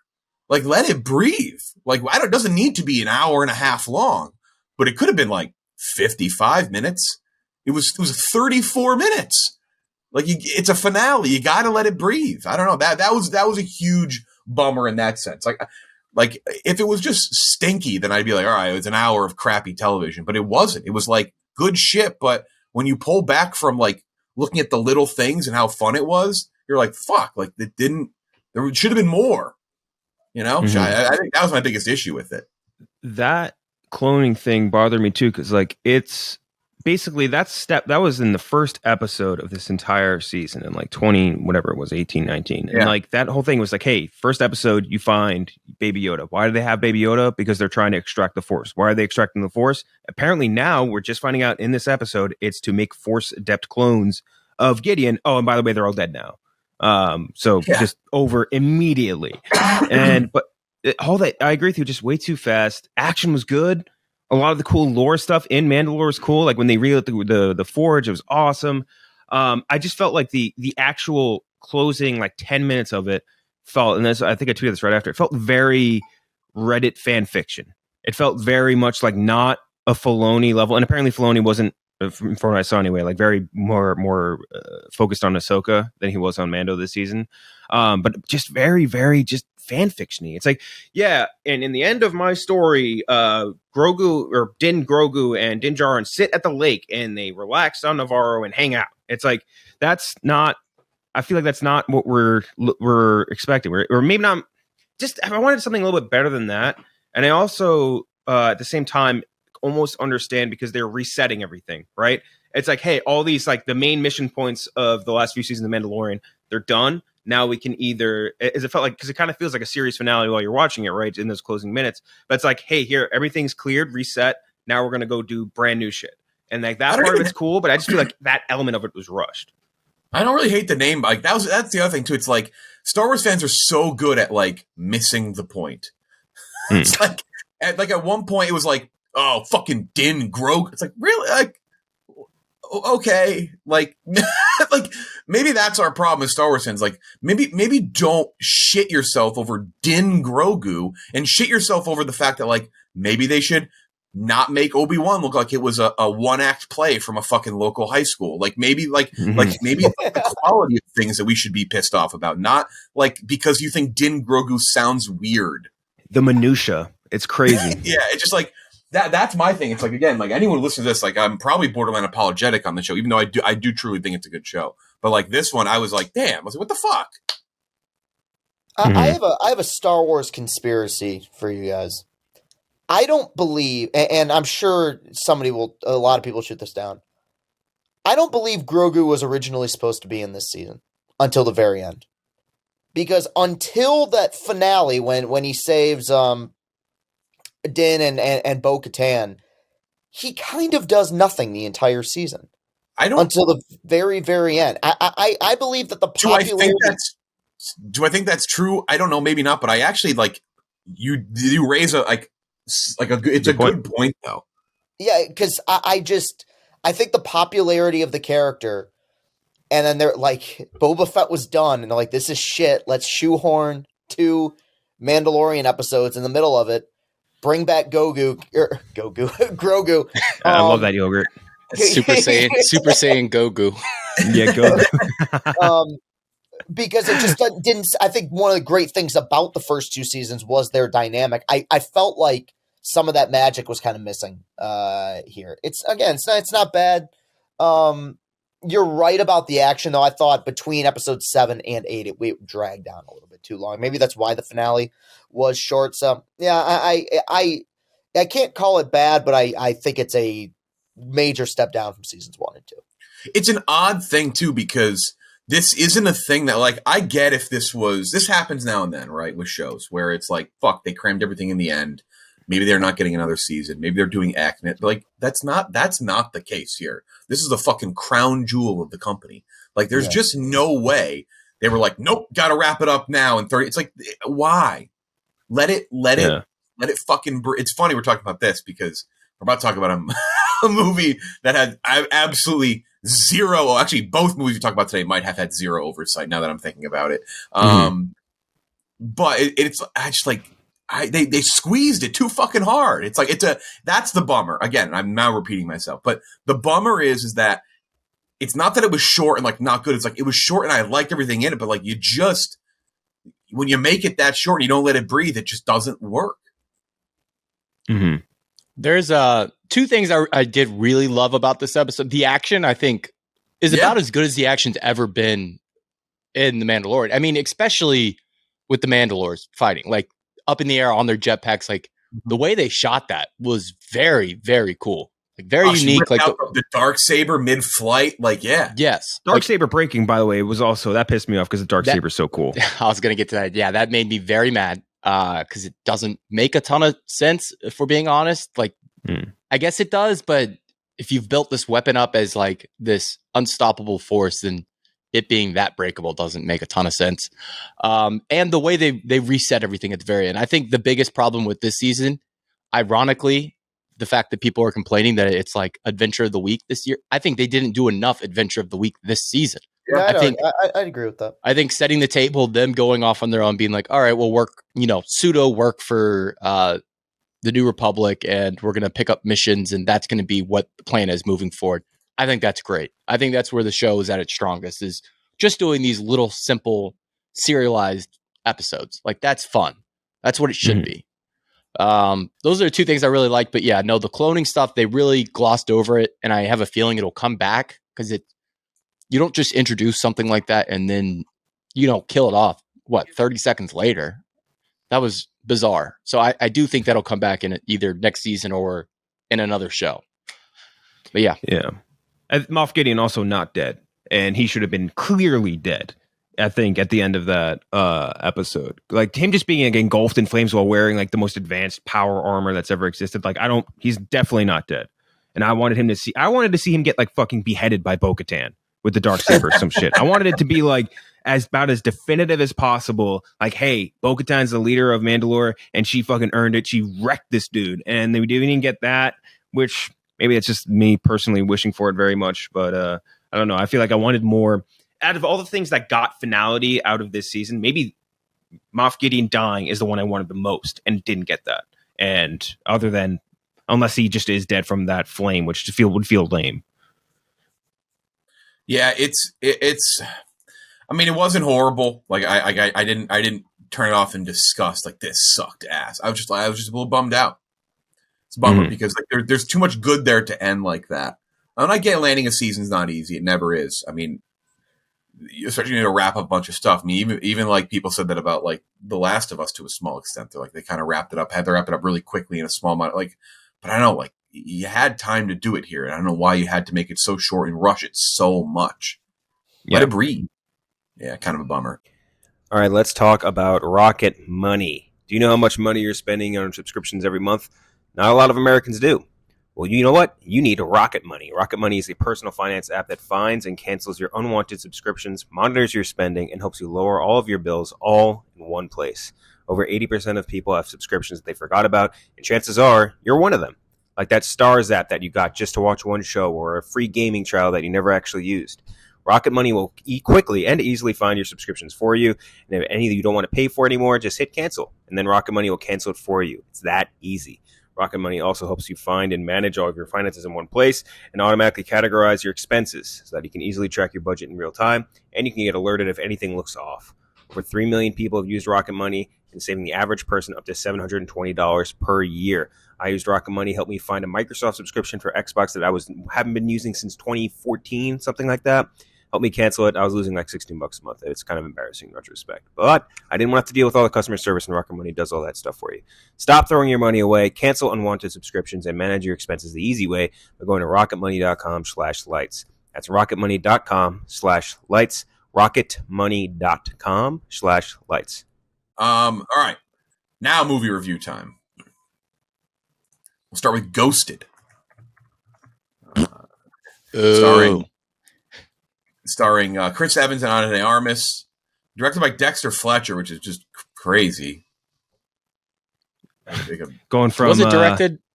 Going from Rocket Man to this, or he had one in between. I forget what it was, but it was also not good. Yeah, directed. He also directed 2 episodes of The Offer, which people like quite a bit. I had to watch that. It was kind of crazy. Anyway, this is a really stupid fucking movie. I'm trying to find a decent synopsis. Also, who fucking gives a shit?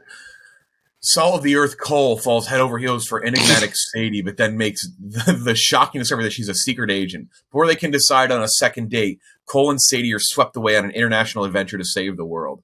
I think I'm gonna cuck Gooch on this. I'm very sorry about this. I'm stealing your thunder, and I swear to you, I had the same take as you.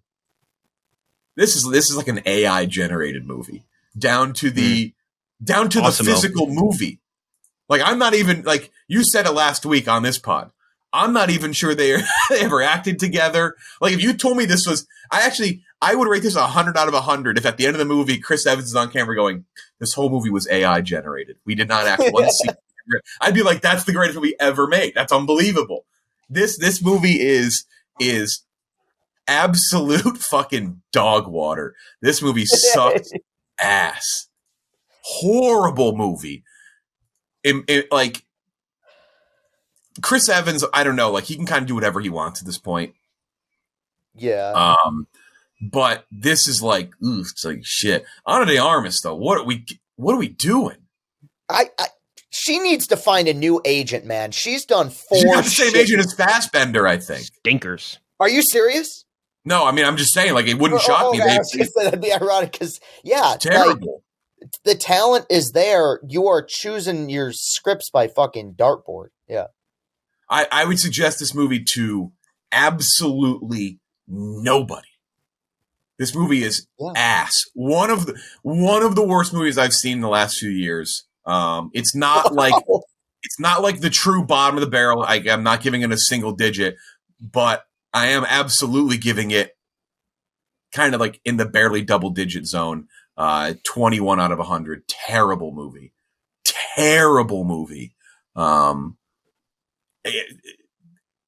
Chris Evans is redeeming. So is that, like, even in bad roles, like, whatever.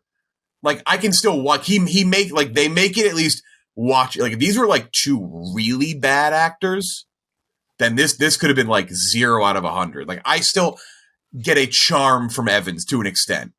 I mean, I'm just trying to give it a little nugget as to why it's not a 0.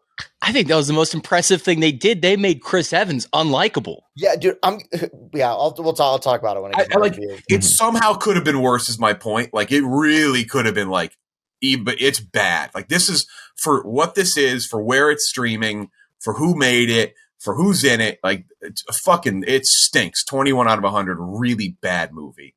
Bad movie. Yeah, I actually think this movie was pretty great, like a perfect example of the type of movie for me to poop on. Hey. Oh, he did. He pulled it out.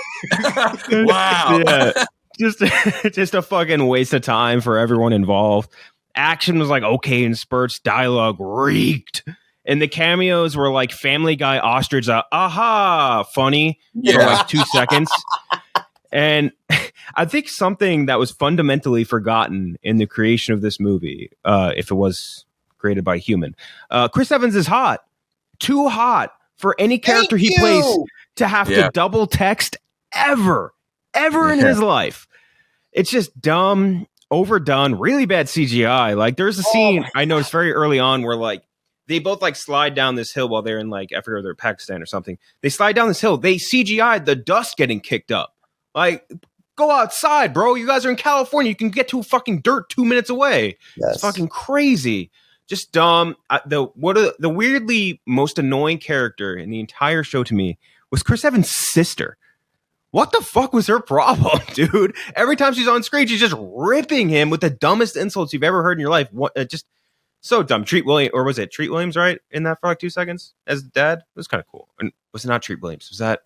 Fuck, I forget. Whatever. Anyway, just a really dumb movie. Would not recommend it to anyone, and not because it's like some artistic, you need to be in certain sort of zone or have a certain taste or whatever to like this. It's just a piece of shit. Absolute piece of shit movie. Just no thought put into it, no care, no nothing. And I echo what you said about Ana de Armas. Just like, you don't have the Chris Evans bag. You don't have the capital here to go wasting time on all these dog shit movies, man. Like, just go do something good. If it's a smaller role on the, you don't need to be playing like a leading lady or something like that, or anything like that. Do something else. Hopefully, and this is the big thing. Like, the Ballerina series isn't affected by like any sort of the same stink of these last previous movies that carries over, because I am really excited for that still. See, yeah, that's the only thing. Cameos. Oh, sorry. The cameos were like I audibly out loud I was like, "Fuck you." So predictable too. Yeah. The last one was like, oh yeah, this is coming. Like in my head, I was like, oh yeah, he's gonna show up, and he did. It's like almost offensive. It's like how stupid do you think we are? Like you treating us like absolute fucking imbeciles as a viewer. The fucking setup is a Hallmark movie. He's a fucking son of a farmer who moves home to help his family on the farm and meets a hot girl who's in still town. Works in the city in a farmer's market. It is like, yeah, they meet at a farmer's. That is the setup for like 90% of Hallmark movies. Yeah. Mm-hmm. This is a awful script. I mean, it's like somebody submitted a first draft and never went over it ever again. It is awful. When they get done having sex and he says, "First farmer," are you fucking kidding me? Yeah. And maybe even worse than the script is the music choices. Yes. The needle drops into this opening minute. That was the shit. Dude, the opening 5 minutes, they played that fucking Portugal the Man song, and I was like, oh, you're done. This is going to be a dog shit movie. Like, immediately, like no question it's going to be bad. Squad. It's like the first Suicide Squad with all the licensed music. Yeah. I don't know what the fuck they were thinking here. It feels like a favor that they were doing for someone. It has to be. Which is weird because there's sub favors with those cameos too. So there's levels of favors here being made for. This is like, maybe it's like a money laundering scheme. Ghosted. Maybe it almost has to be, because it's like not a real, no way that many people involved in Hollywood that are involved in this movie were like, this is good. This is good to put out to people. People will enjoy this. There's no way. There's just no way in hell. And somehow it came out. So it's like I hope Tim Apple got some good money laundering. They want us to root for Chris Evans. He's a fucking creep in this movie. Totally. Mm-hmm. He texts this girl 7 times. He tracks her fucking phone and goes to Europe to stalk her. Tracks his own inhaler, dude. Dude, we're supposed to be rooting for this guy? This is awful. This is, like Jeff said, may not be like a 0 out of 100, but it is one of my least favorite things I've watched in a long time, probably since Terrifier 2. Like, I had no enjoyment watching this. And different levels of distaste too, because it's like commercialized distaste versus like like I can almost respect Terrifier 2 because it's like, at least the guy is like, there's an artistic value to it in a way, like the prosthetics and the practical effects, like it's at least interesting. This is just no artistic value. Mm-hmm. Everything feels AI generated. I really don't know what happened here, how they got Ana de Armas and Chris Evans to sign up for this. I really don't. Like, who reads this script and says yes? I think initially it was ScarJo, right? That was supposed to be playing the Ana de Armas part, and I think she dropped. Mm-hmm. Smart move, ScarJo. Yeah, that was the right move. Which, an actress who does pick good roles. Like, she notable for picking great projects. So, Chris Evans, for the most part, not great roles. I would say a wide majority of Chris Evans' roles have been bad. Yeah. This okay. I mean, you guys already hammered it home. This is an amateur hour production, like top to bottom. I mean, the green screen and CG looks like the Amazing Bulk. It's that bad. And Gooch, you brought it up, or actually, no, I'm sorry, it was Ken Jack brought it up. I think you guys can agree. If you cast fucking Tim Blake Nelson to play Malcolm X, it wouldn't have been as bad as like the casting of Chris Evans in this movie. I think he is so completely miscast in this role because you don't.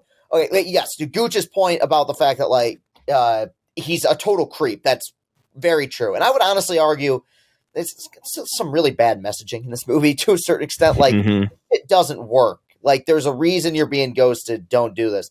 But this whole idea of him being like this super dork who lives at home with his parents and like can't get a girl, like you don't cast fucking Captain America in that role. Like one of the appeals of this should be like, it should be like that show Chuck, where there's this huge nerd who gets swept away in this big adventure. And like, there's a fun in that. Cause it's like, okay, he doesn't know any better and he's hanging out with this hottie and it becomes this fantasy. But here, like you don't get two of the most attractive people in the world and have one of them play like this huge dork who lives at home. That was bizarre casting. They have no chemistry together at all. And this is the third movie, I believe, that they've done together.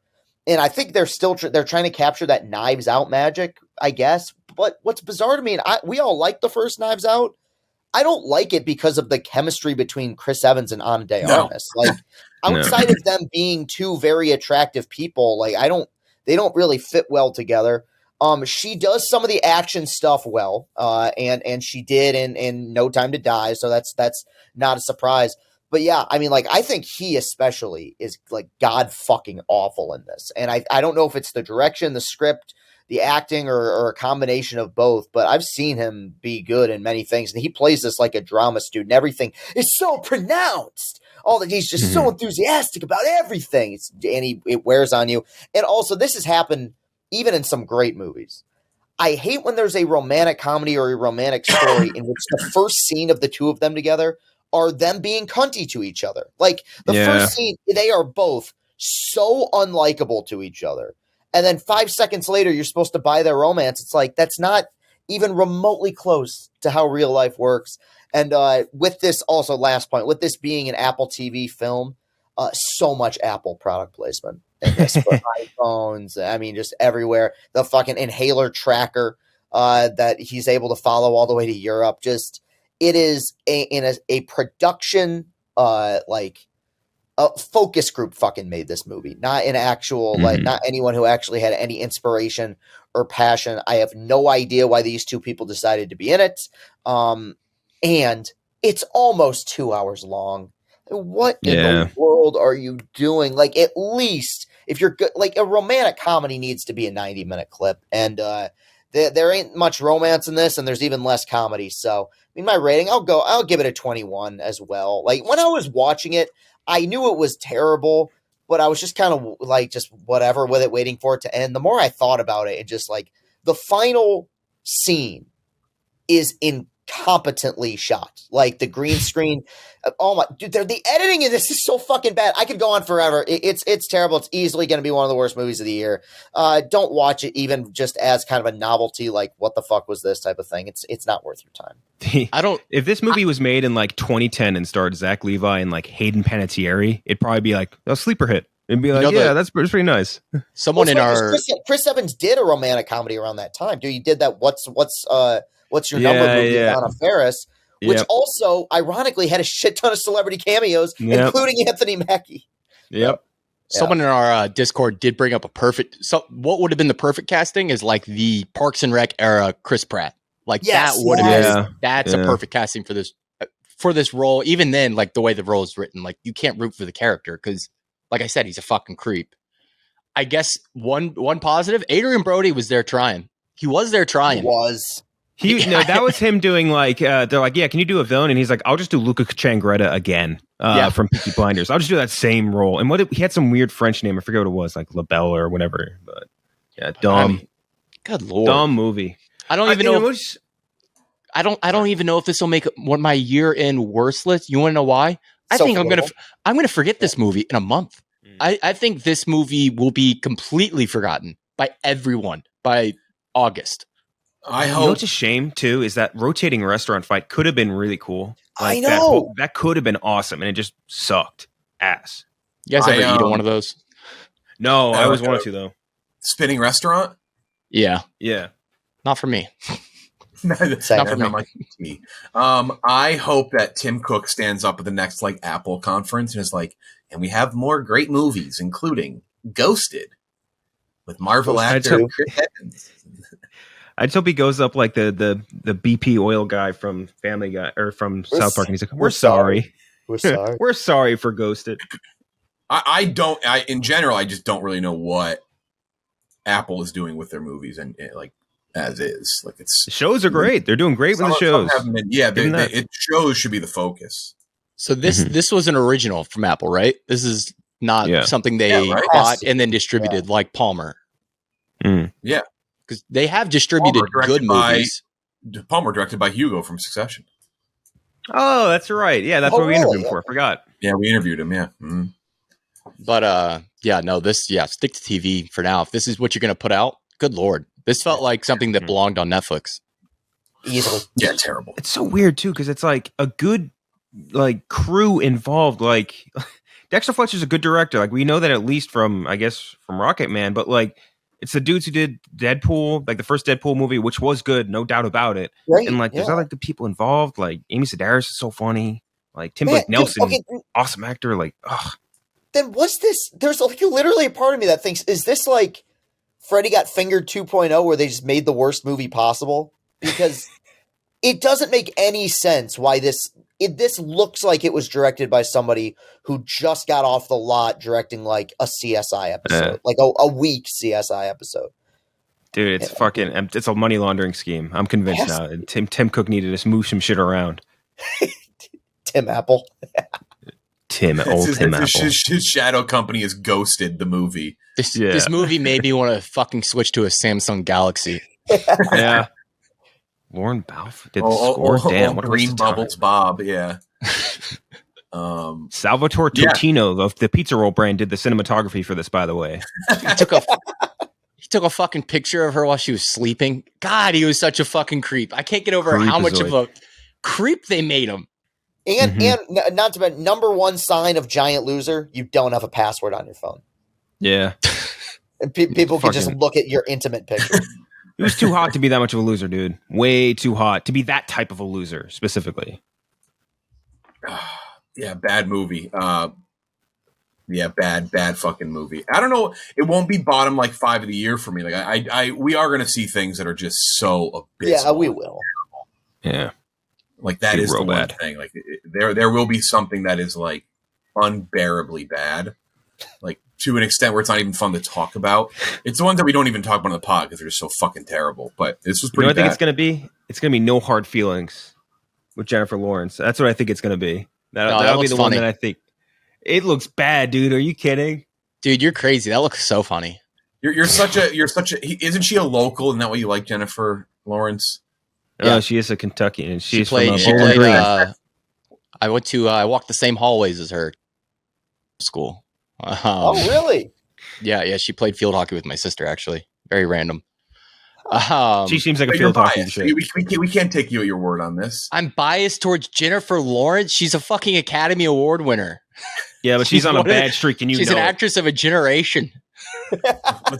Listen to him go. Unbelievable. Maybe we should call ourselves. Maybe we should call ourselves the ex-woman because the women do all the work around here. Dude, that's one of the worst lines ever. Oh my gosh, that's not her fault. She was done with the franchise at that point. She wouldn't even sit up in the fucking makeup chair. The least nuanced line in the history of comic book movies. Yeah, that's so bad. All right, so that's that. Unfortunately for Chris, Beau's Afraid not wide. Yeah, or at least not where I was. Will it ever go wide? I really don't know. I bet it will because even it's so divisive. I bet it's going to get. We will get your opinion on this when you see it, so you'll hop off now. I will see it for sure. Yeah, and I wanted to. I thought it was going wide this week too. So yeah, this is going to be where I bow out. Just myself, Gooch, and Kendrick will talk now because we just can't wait. It's just there's too much to say about it. So Chris. We've that's the saddest scene of the Star Wars behind the scenes. Like, and we've wrapped on Jake Lloyd. They're like, everybody claps. Yeah. All right, thank you, Chris. Yep. And I'll see you guys in New York this week. Yes, sir. Yes, sir. All right, Beau's Afraid, the third movie from Ari Aster. 3-hour-long jaunt into the mind of this director, who we already knew was pretty. He did a Criterion Closet, by the way. It's on YouTube. It was cool. It's very funny too. He said he's like, the first one I did, they never released it. And they wanted a new one. He said for the release of Dungeons and Dragons. So he was pretty funny. And he had some weird picks. He had what I expected. Oh, brother. Yes, he picked Spy Next Door, a really weird one. Yeah, it stars Joaquin Phoenix. It is not much like his other two movies, Hereditary and Midsommar, however you pronounce it. I guess I've always said Midsommar, which I do think is wrong, I guess, but whatever. Who cares? Fucking Swedes. A paranoid man embarks on an epic odyssey to get home to his mother in this bold and ingeniously depraved new film from writer-director Ari Aster. it's really hard to describe what this movie is about. And I will say off the top, you kind of need to just have it spoiled. If you want to hear it, you don't want to see it. So I'll give quick thoughts, which I don't even think is possible. They gave him like $35 million to make whatever the fuck he wanted. Ari Aster went, wow, this might be my only chance to do something like this. And so he made literally anything he wanted to. And he made one of the most unique, wild, mind-bendingly what the fuck movies I've ever seen in my life. I don't think he'll ever make a movie like this again. I don't think he'll ever be given the money to make a movie like this again. It's definitely not going to make his money back. And I'm not even saying that as like a complete bad thing. I truly think, whether he wants to admit it or not, I think he saw this as a moment. I'm going to get my money. I can make Hereditary and Midsommar again. That costs nothing. I can make those. Those are successful. Those are great. I can make this dip into my mind and have anything I want on screen for $35 million. I'm doing it now. It's now or never. I think that's what he did. I think he knew that this is something he's never be able to do again. I think this movie is fucking incredible. I think it's not without flaw. I unfortunately think it's a large step down from Hereditary and Midsommar. Because while I do think any oversight with this movie would have ruined it, I also do think the oversight might have helped it in some spots. I think it's a little overlong, unfortunately. I think it just gets a little too off the page. The best way to describe this movie without spoiling it is that it is a 3-hour-long anxiety trip. And I'm not the only, this is not an original take. I'm sure you guys have this too. I've seen reviewers say the same thing.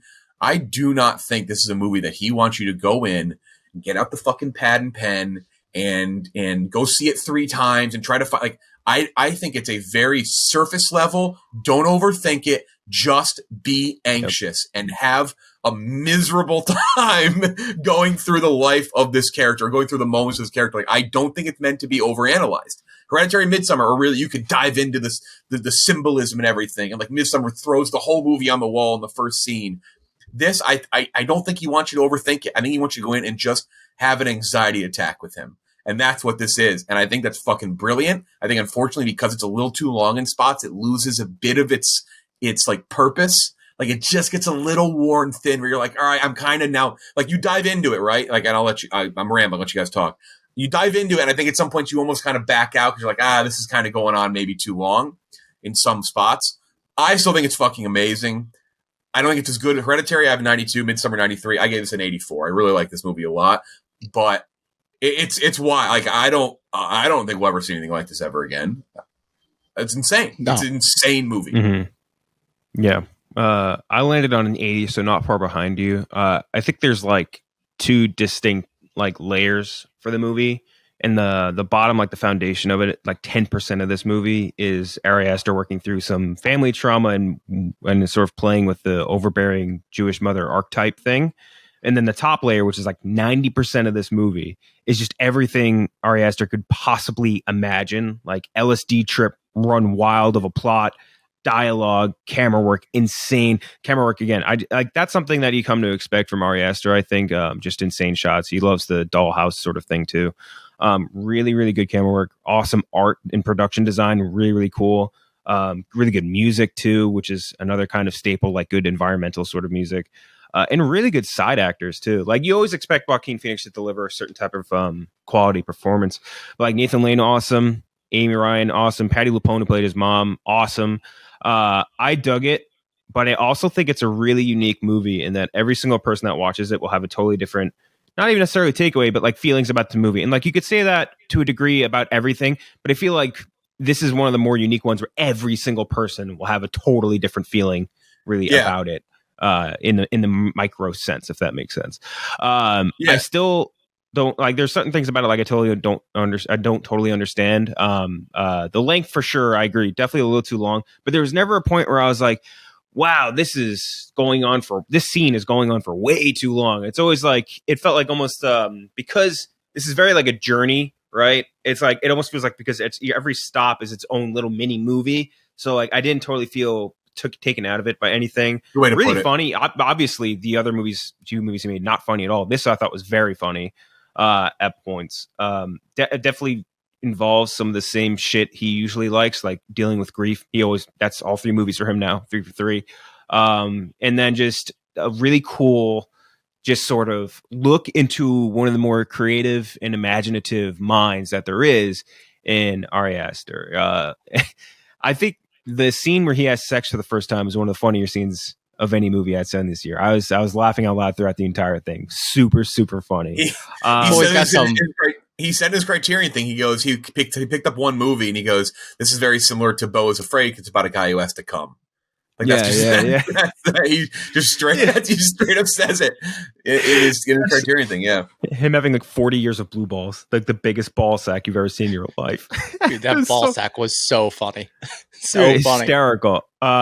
I still I don't totally grasp the ending. I'm sure you guys looked up what it meant. I didn't want to because I wanted to talk about it here. But this, I think it's like defending your life purgatory sort of thing going on there. Richard Kind, by the way, just you tell his voice the second you hear it on the phone. It was nice to see him in this too.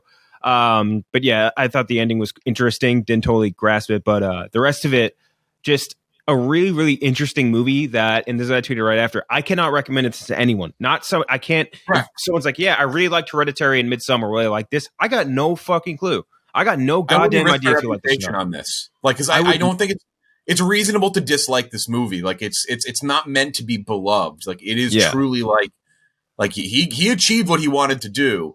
And it's a matter of like, do you like this type of, I guess, quote unquote, I hate doing that. I sound like an ass. Art, right? Yeah. It's like, it's so weird. You can't, like, someone could be like, I love A24 movies. Or I like this. No. Yes. I don't know. Like, I think the closest comp, and I saw this on Twitter somewhere. I wish I remember who posted it.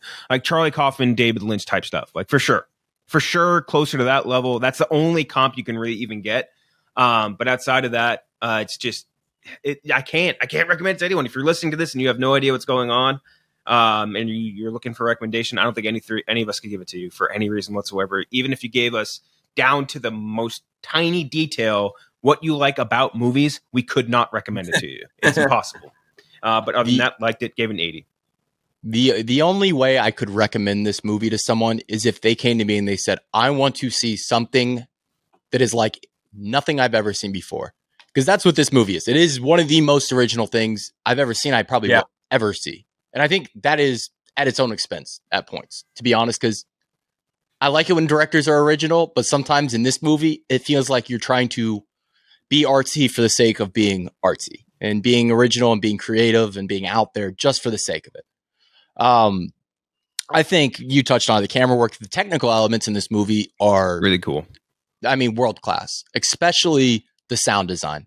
The sound design in this movie is perfect for what he's trying to achieve in terms of creating that anxiety, like hearing the people screaming in the background, all the different noises. Like, it just puts you in that mood and you're fucking terrified along with them. And how highly you regard this movie is going to completely depend on whether or not you really regard, like, if you value a movie on how much you enjoyed it or how much you think the director was able to achieve what he was trying to achieve. Because I think this is exactly what Ari Aster wanted. Like, I think the reactions are exactly what he wanted. I think this is the movie he wanted to make. I don't think anything was changed. I don't think there was any oversight. Like you said, Jeff, I don't think there was a single bit of oversight on this thing. Because if there was, we would have gotten quite a few changes. I think at some point we would have seen what the actual world around him looked like, but we never got that. I'm at a 70 out of 100. I respect the hell out of it, but is it going to end up on any year-end list for me? Probably not. Joaquin Phoenix, if I had to pick the MVP, I do think that is one of his best performances I've ever seen. And it's not an easy performance because he has to turn in a great dramatic performance. But like you said, Kinjack, he has to be very funny in this. He has to have great comedic timing, not just deliver funny jokes. He has to have timing and physical humor that isn't easy to pull off. And he really did. Like his faces, his just like, the bathroom fight, the bathtub fight. Oh my gosh. So everything. That guy just standing there, like just sitting there sweating on. That was so fucking funny, dude. It went on for like a minute too. He's just on the ceiling, just like sweating on top of him. Other MVPs, Parker Posey and her huge knockers. Great. Very good. Really love that. Yeah. The Amy Ryan's daughter, his like adopted sister. She was, I can't remember. I had the actress, Kylie Rogers. great in that. I thought the daughter was awesome. Very funny. Yeah, that's how you do like an angsty teenage girl. Like that's like just she's fucking terrifying, basically. We threw up on her computer, dude. Oh my god. This is this is so fucking funny in so many different ways. God damn it. There's so many parts that like got audible. I'm glad my theater, I don't know what your all's theaters were like, but my theater was very much along for the ride. I've seen some people say they are in theaters where people just got up and left. My theater was in on everything. They laughed, and you laugh when you're supposed to laugh, I think. Yeah. Like Ari Aster, sure. You know what I mean? It's not like at those parts. Yeah, it's not one of those things where this is so stupid I'm laughing at. No, this is written that way. This is funny. And then the sequence at the play, I really like that. That's one of the that was sick. That voiceover and the music there was really, really good. Yeah, that was awesome. Michael Gandolfini too. I just see him and I'm like, hey, there's a face I know. One of his sons, Michael Gandolfini. Yeah, no, wow. This is it's hard. It's a hard movie to even review. It's hard to talk about. Mm-hmm. I like I really like the or not adopted, but like the Amy Ryan's son's friend or whatever. The big, what was his name? Jeremiah or some shit, or Jebediah, fucking some name like that. He was very funny too. Just like standing in the corner watching people. Just it's chasing them through the woods. Oh, this is a movie that it's insane that the audience score is higher than the critic score. Will that last? I don't know. It's not fully wide, but it is a thing that I'm like kind of blown away that critics don't love this more. Yeah.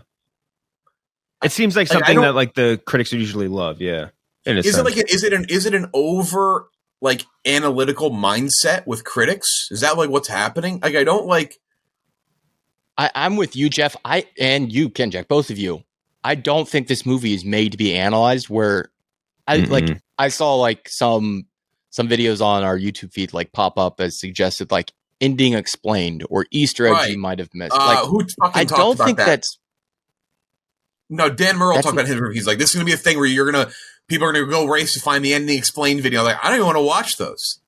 No, I don't think it's meant for that. It's Here's just what supposed Ari to meant when he put a giant talking penis in the attic. This is what you gotta understand the mindset behind this. It's so clearly an artistic on-screen depiction of an anxiety attack and endless anxiety and dread and like whether it be connecting to a person or an event or a thing. It just like you're supposed to experience that, right? Like you're supposed to experience that story that he's putting out on screen. It's not a thing you're supposed to. Again, that's why like I don't know if I'll probably never watch this movie again, but I will remember it forever. Like I will like incredibly memorable experience in movie, and I think that's the intention. I don't know if he'd say that. He could tell me I'm wrong, but that was my takeaway. And I feel like if it's between that or like pen and paper this and find something new in it in 5 years, I don't think that's what he wants. Like I think it's all right there.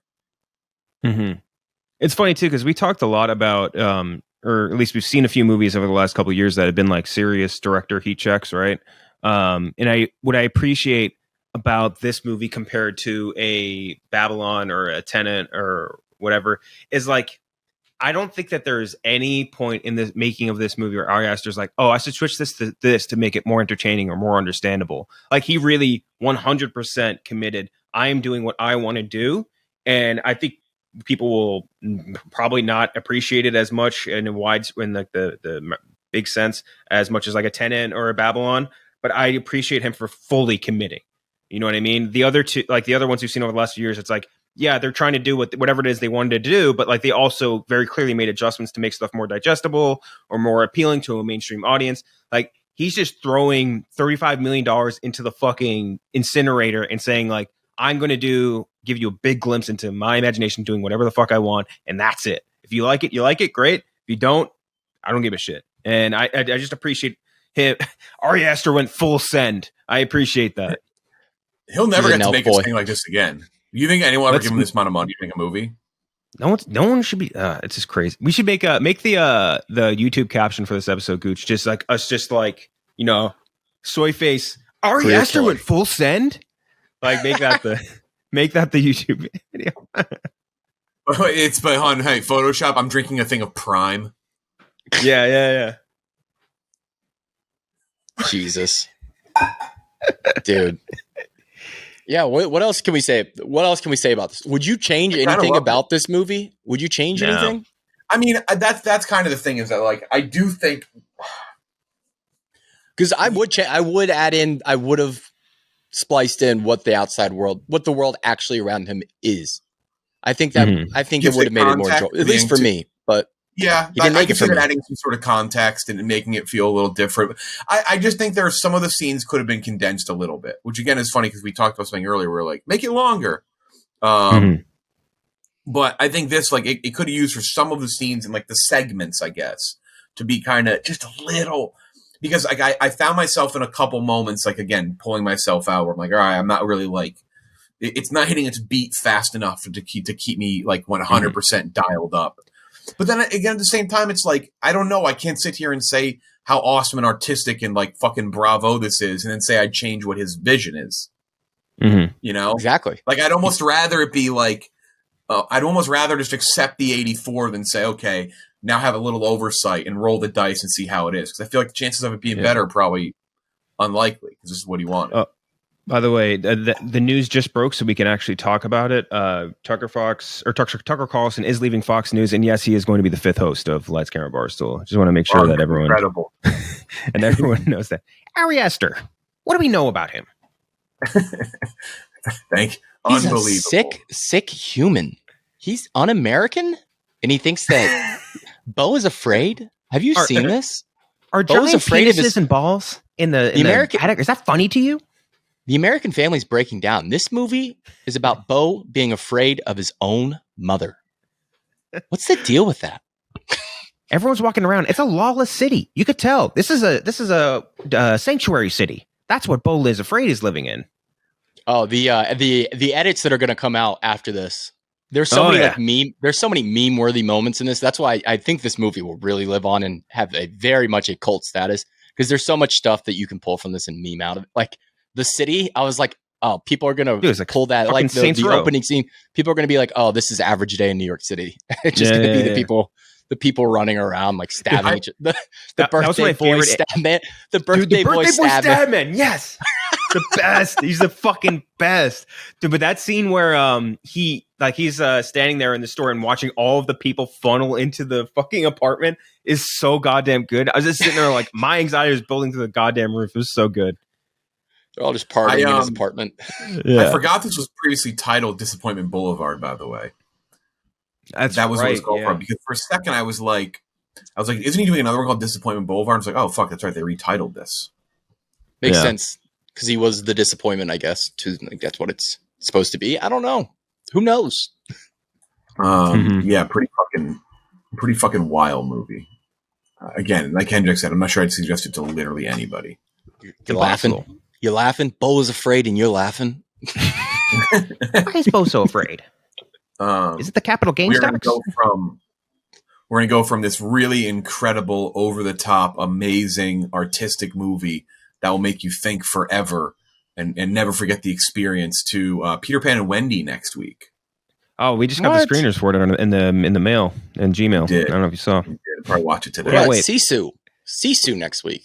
Let's do a combination: Peter Pan and Wendy and Sisu. Sisu is definitely not wide. Might be. Really?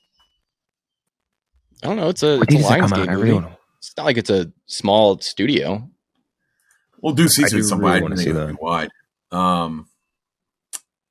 Yeah, I think that's it. That's coming out next week, and then after that, it's Guardians of the Galaxy Volume 3. So then a real big time movie, which apparently 2 thumbs up from people. Mm-hmm. That's what the reactions are saying. Mm-hmm. Are you, Kendrick? You seeing it this week? No, because it fucking airs while we're doing the NFL draft show. And also, that's like my birthday. I'm supposed to be going out to dinner and I had to cancel that. And so now I got to fucking talk about the Chargers drafting another offensive lineman instead of seeing Guardians of the Galaxy 3. Very thrilling. Yeah. Yeah, I'm very excited for that movie. I'll be seeing it next week when it comes out. Mm-hmm. That's it. For Ken Jack, for Gooch, I'm Jeff D. Lowe. Yeah, Beau is afraid. Let us know what you think. Fucking don't recommend it to anyone. Yeah, we'll talk to you next time.